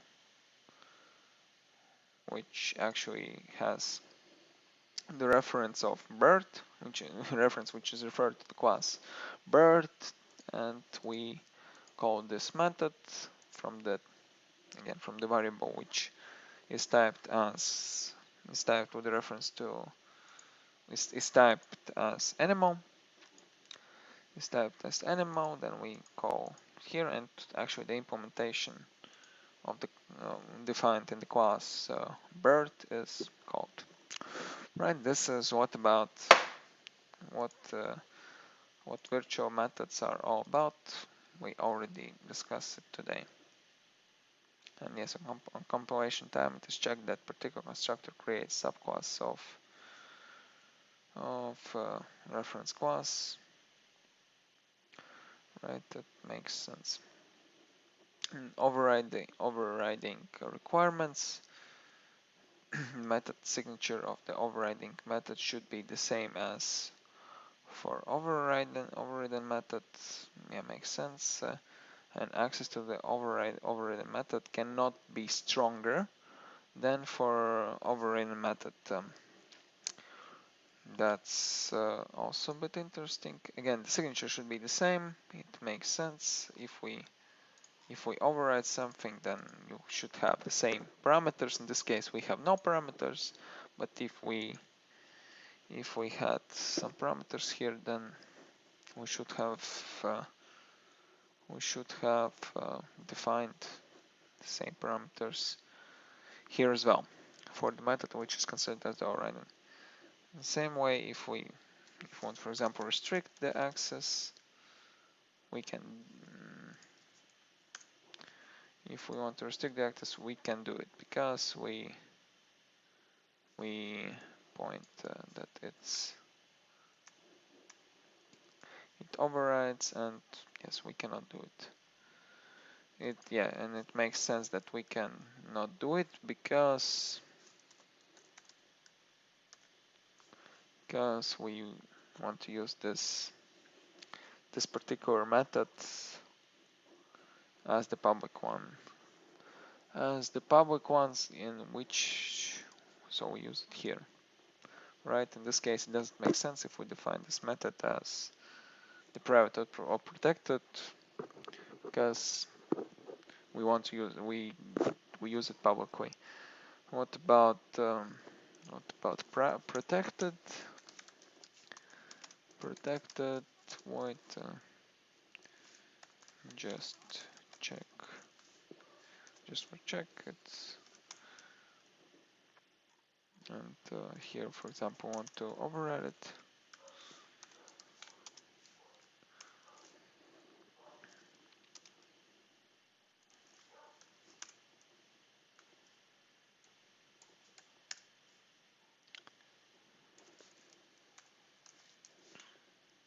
Yeah, same here. We cannot reuse the visibility from inherited method.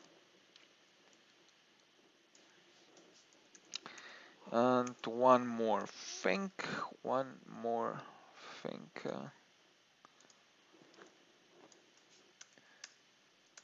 actually not. Yes, as you can see, comparing to constructors, comparing with constructors, the superclass, the method of the superclass is not called by default, but we can actually do it as well.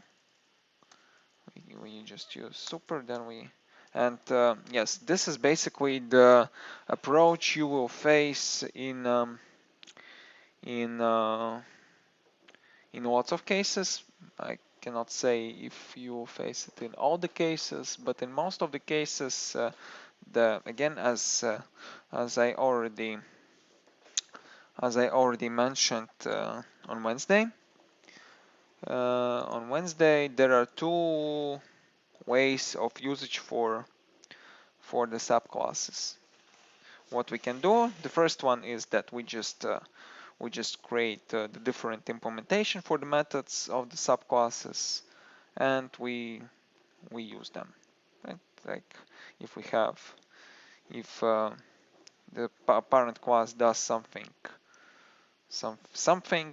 then it's possible that the subclasses do some different stuff, absolutely different stuff, which is not related to the parent class in the method which is declared in the same way, which is declared in the same way, with the same signature, with the same method, with the same name. It actually gets overridden. Then we write the kind of different implementation here. This is the first way, and the way it's used, I think, in even more cases, is that we want to extend the behavior of the parent class. And if we want to extend the behavior of parent class, what we usually do, what we do, we call super, then we do the stuff. First, we will do the stuff which is defined in superclass, and then we do some more stuff here. And yes, if we execute this method, you'll see that, again, it calls the superclass first, and then it calls the actual class, the class we actually use it. We use after that. And one more thing. Yes, in this case, it's also possible to call the superclass as the second statement, or the third, or the fourth one. It doesn't really matter, but this is not recommended. This is not recommended because we usually call the superclass at the beginning as the first statement, or maybe if we have some small stuff which will not affect which will not affect which will not affect the behavior. After that, we can actually we can write some stuff before, but in general, and yeah, it's kind of the best practice, and the way object-oriented programming works is that we use the call of the superclass, the call of the method from the superclass as the first statement of the method which gets overridden. Right, yes, let's move on. Let's move on. Then we have just, yeah, as we already discussed, that there can be such tricky stuff with the usage of the subclasses, which can be typed to the variables which are typed as the kind of classes which is the superclasses of the source variable. Then just to distinguish the case, we use the operator instance of, which gets us the information which actually what is the class which to which the reference, the instance is referred, the instance of the object is referred to. So in this case let's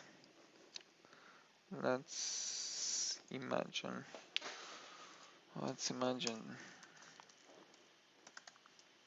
we have, for example, instance of animal 2. It doesn't really matter for us. So then we create the actual instance of animal. We create the actual instance of animal, and yeah, maybe let's skip this stuff. We don't need it at the moment. So yes.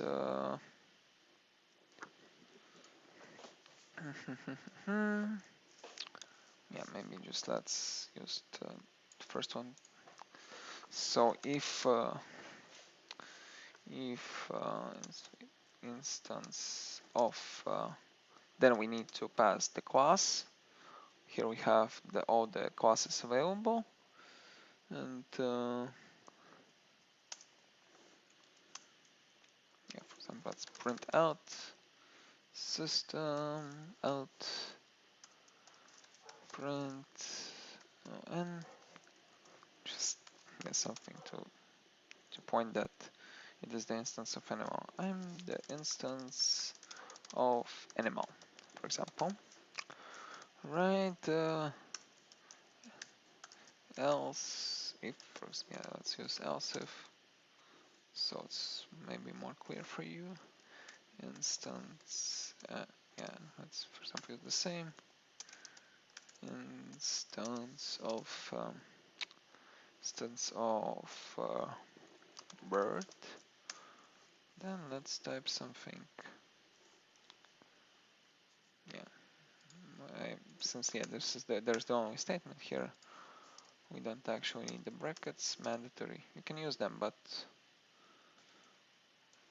we don't need them to use mandatory. Instance of bird.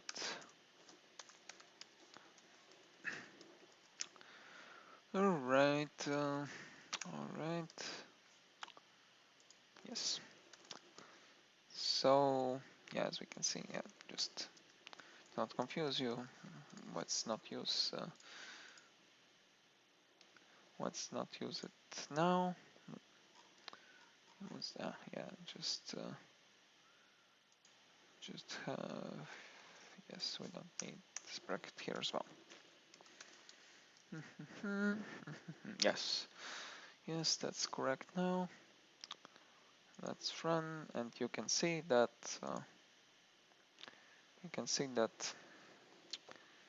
um, you can see that this is the instance of, it is still the instance of animal. It still points us that this is the instance of animal, despite the fact that it is actually the instance of bird. And yes, you can see here, animal get animal, but it actually has the instance of bird, which is a bit interesting here. So if we pass the bird as the first statement, it will it will provide us the output. It is still the animal, and oh yeah, sorry, yeah, just an instant, or but yeah, I think you understand that this is the first statement. So yes, so what's the point of instance of operator? In case we want to check just yeah, maybe just more easier way. Let's use system again. Out println, just not confuse you. Just return instance of animal. Instance of animal. Then just use instance of again class animal. Then again, as we already know, this one should be true. This will return true. Again, yeah, operator instance of returns true or false. That's the Boolean value. And yes, instance of bird is obviously also distance of animal. So if it checks if it's instance of superclass, it returns true. If we ask it if it's instance of bird, it will return true as well, because we actually created the instance of bird. But what happens if we not create the instance of bird? We just create the instance of animal. Let's check it. So in this case, it should work as well, because we created the instance of animal, and instance of animal is actually instance of animal. But let's check if we have the instance of bird. We check if it is the instance of bird, and it returns false. Why? Because we created the instance of animal, and we did not create the instance of bird. So this is basically operator instance of describes you the case where we can actually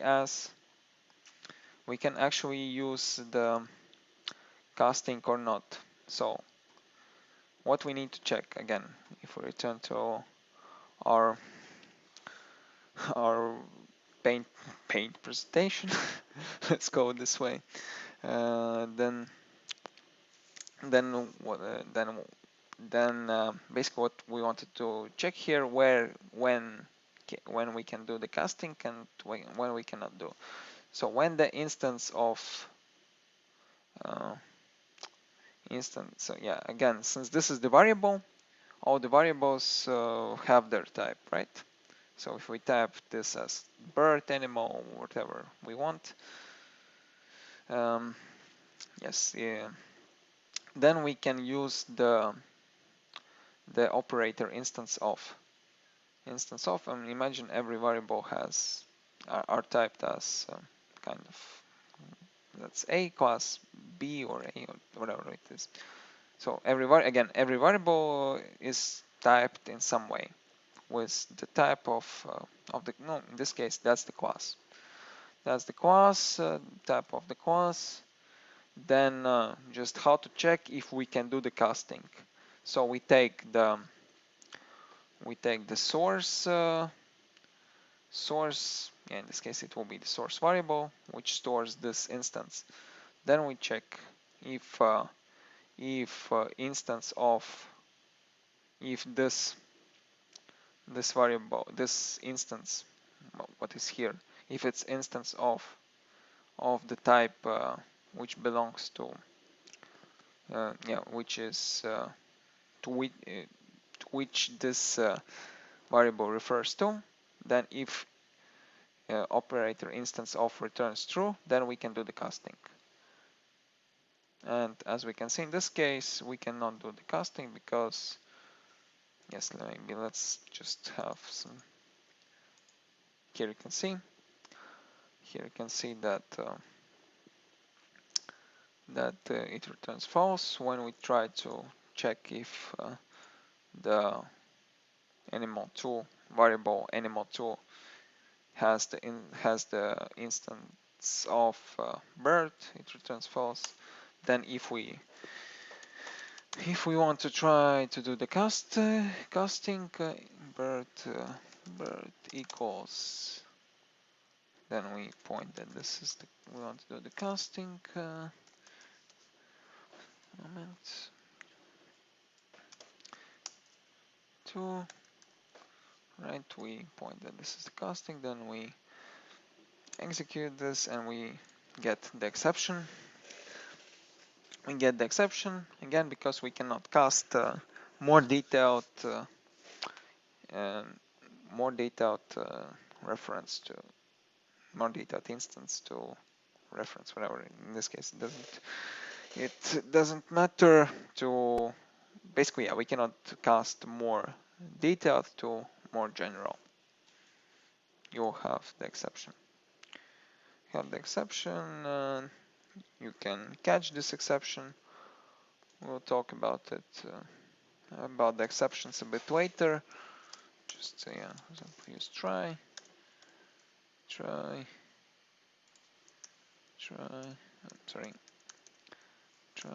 then catch exception.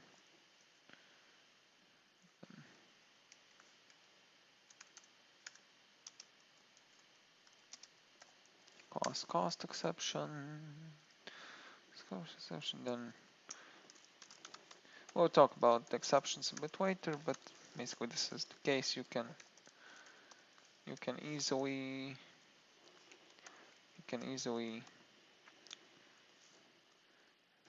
exception is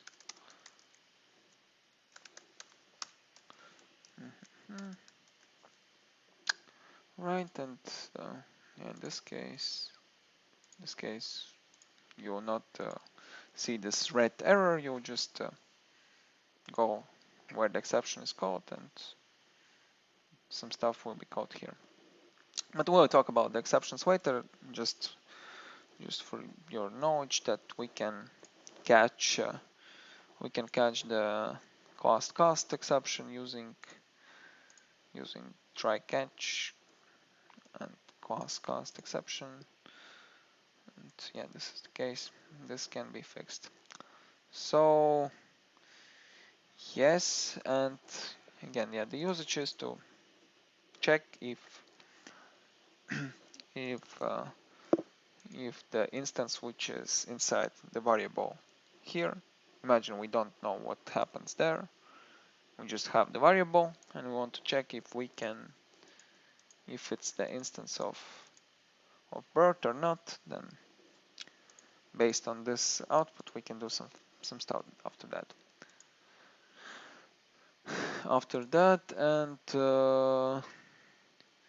And yes, I hope that that's clear for you.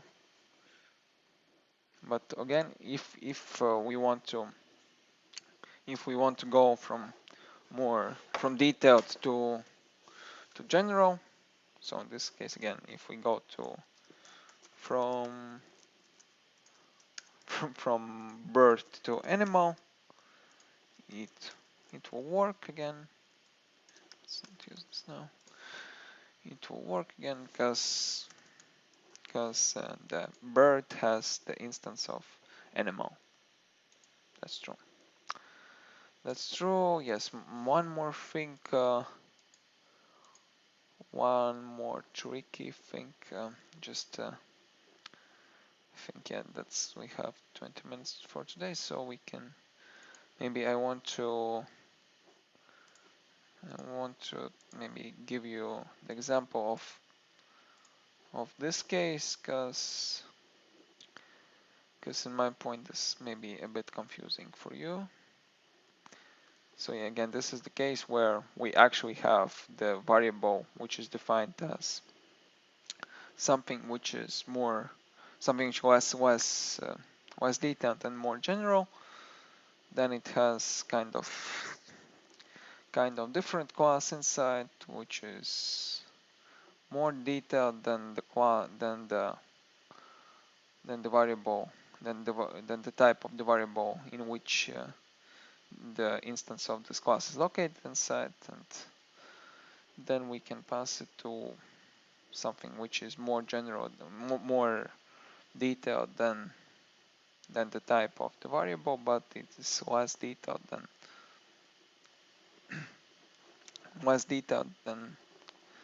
the reference, than the type of the reference of the instance which is located inside. Yes, this maybe the most basic way to show it is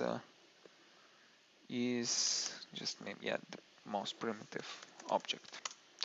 Not yes, object. Object is let's just write it as object, then pass instance of animal, which actually is the instance of bird. Right, we can do it this way. So this so we have the variable. So yeah, basically object is type object is the most general type. Yeah, it makes sense since all the classes are inherited from object class. So this is the basement for all the classes again. So nothing can be more general than object. Right, then as we can see here, we pass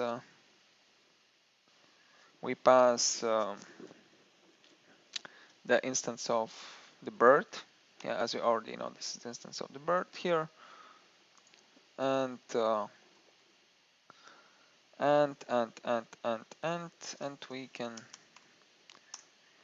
we can cast it to maybe let's do it this way. Bird. Yes, here we can do the casting. We know that it will work because we know that this is it returns instance of bird. Then we pass it here. Then yes, then we pass it here, and obviously we can pass it to animal as well.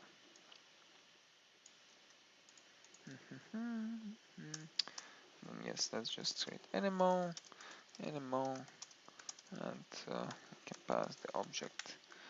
It shows us that again we cannot pass in this way because in this case we try to pass the reference, the instance of the object which is located inside the variable, which is typed as more, which is typed with the reference to the class, which is more general than the target variable to which we want to pass the instance which is located inside this variable. So that's why again we need to use the cast operator, right? Then yeah, the cast works again if we provide the class name in brackets and we pass it then. Yes, and again, as you remember, if the cast is incorrect, then we have the exception. In this case, let's check if we have the exception or not. We shouldn't have, and we don't have the exception, which means that this cast happened in the correct way. Right, and what we can see here, we see that yeah, that's the instance of the bird. Yeah, that's maybe let me say the sentence. The instance of the bird, which is the subclass of the class animal, which is located inside the variable which is typed as the object, is passed to the variable which is typed as the reference to the class animal, which is the superclass of the class bird. So this is the case. This is the case where we see three different types involved. And again, yeah, this is this case. This is this case where we actually have more general, more detailed type located inside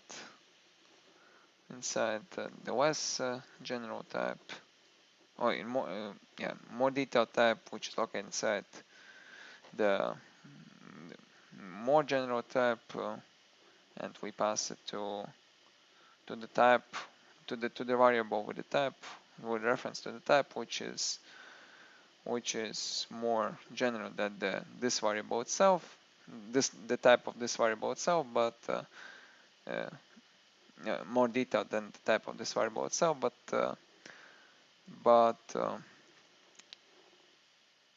less, but more general than and less detailed than the type of the object located inside, instance of the object located inside. Right. Yes, this is about the operator instance of, and again about the casting, type casting. Yes, even if we have, yeah, in this case we just had maybe let's have another class, like not bird, but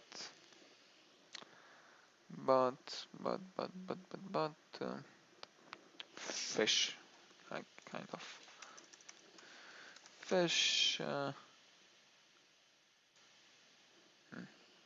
Yes, fish. What? Yeah, we don't need any parameters here. Just let's have one method which is overridden here. I'm the fish, and yeah, my name is blah blah blah. Let's don't use the wings. Swim, for example, it's hard code. I can swim. And yes, maybe let's just for to distinguish them, let's create the void swim, and yes, just imagine that this void implements swimming.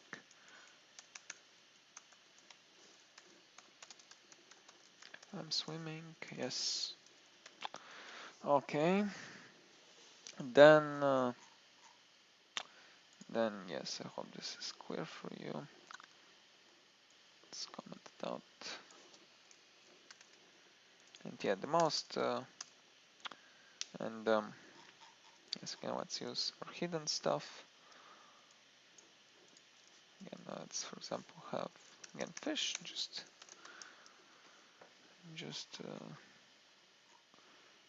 for the test. And again, we have the variable. Again, let's call it as object. Let's define it as object, just to not confuse.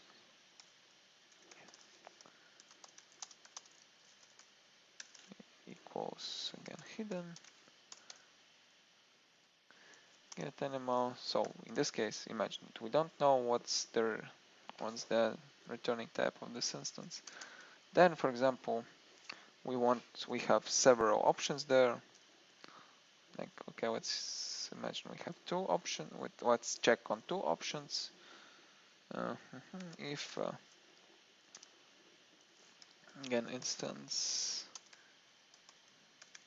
is instance of have bird, then let's print out I'm the bird. I'll just use this one as return. And the bird.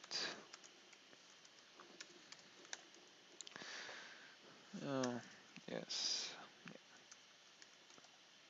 Yeah, again, let's don't use the brackets because that's one statement only. And else, if yeah, again we have several options. Instance of fish, and then print time the fish. And the fish. So yeah, if we have kind of several options, then for this purpose we need operator instance of. And yeah, this is the case where it will check and it will confirm that the corresponding variable has the instance of fish in this case. Hope it makes sense. Hope it makes sense for you. So, okay, yes, one more thing here. Well, yeah, another way to separate objects is get class method, which will actually, yeah, maybe that's the last thing for today. Let's just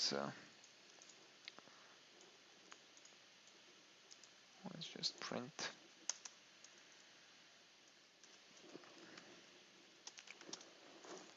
instance. Oh, yeah. Oh no, instance again. Get class.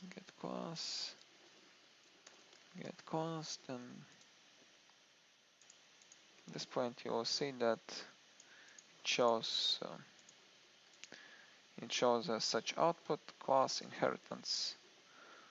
Yeah, class, then package, then dot, and then name of the class. And method get class returns you this thing. Then class inheritance, that's the package, and dot and name of the class. Name of the class. Yeah, and don't overuse them, because that's basically the way to maybe a bit escape polymorphism. But yeah, in case you want to use them, and if there are cases you need to use them, please use them. And mostly, yeah, if you want to do the casting, again, as I showed you today, there are some, if you want to do the casting, and if you are not sure if your cast will work, then you're welcome to use the operator instance of, but I'm not sure if if you really need to use operator get method get class. But yes, instance of, again, you've seen the usage, so you're welcome to use. But yes, I agree, don't overuse it. Don't overuse it, because yeah, it will design smell. Okay, I think this is pretty it for today. Tomorrow we will we'll try to finish the topic about inheritance, and we'll go through some practical stuff. There. We'll have more practical examples about it. So, and of course, if you have any questions, please ask. We'll discuss them tomorrow. And yes, if you have any questions about your homework, home tasks, you're also welcome to ask them. Thank you for today, and let's meet tomorrow at 9 a.m. Thank you, and good night.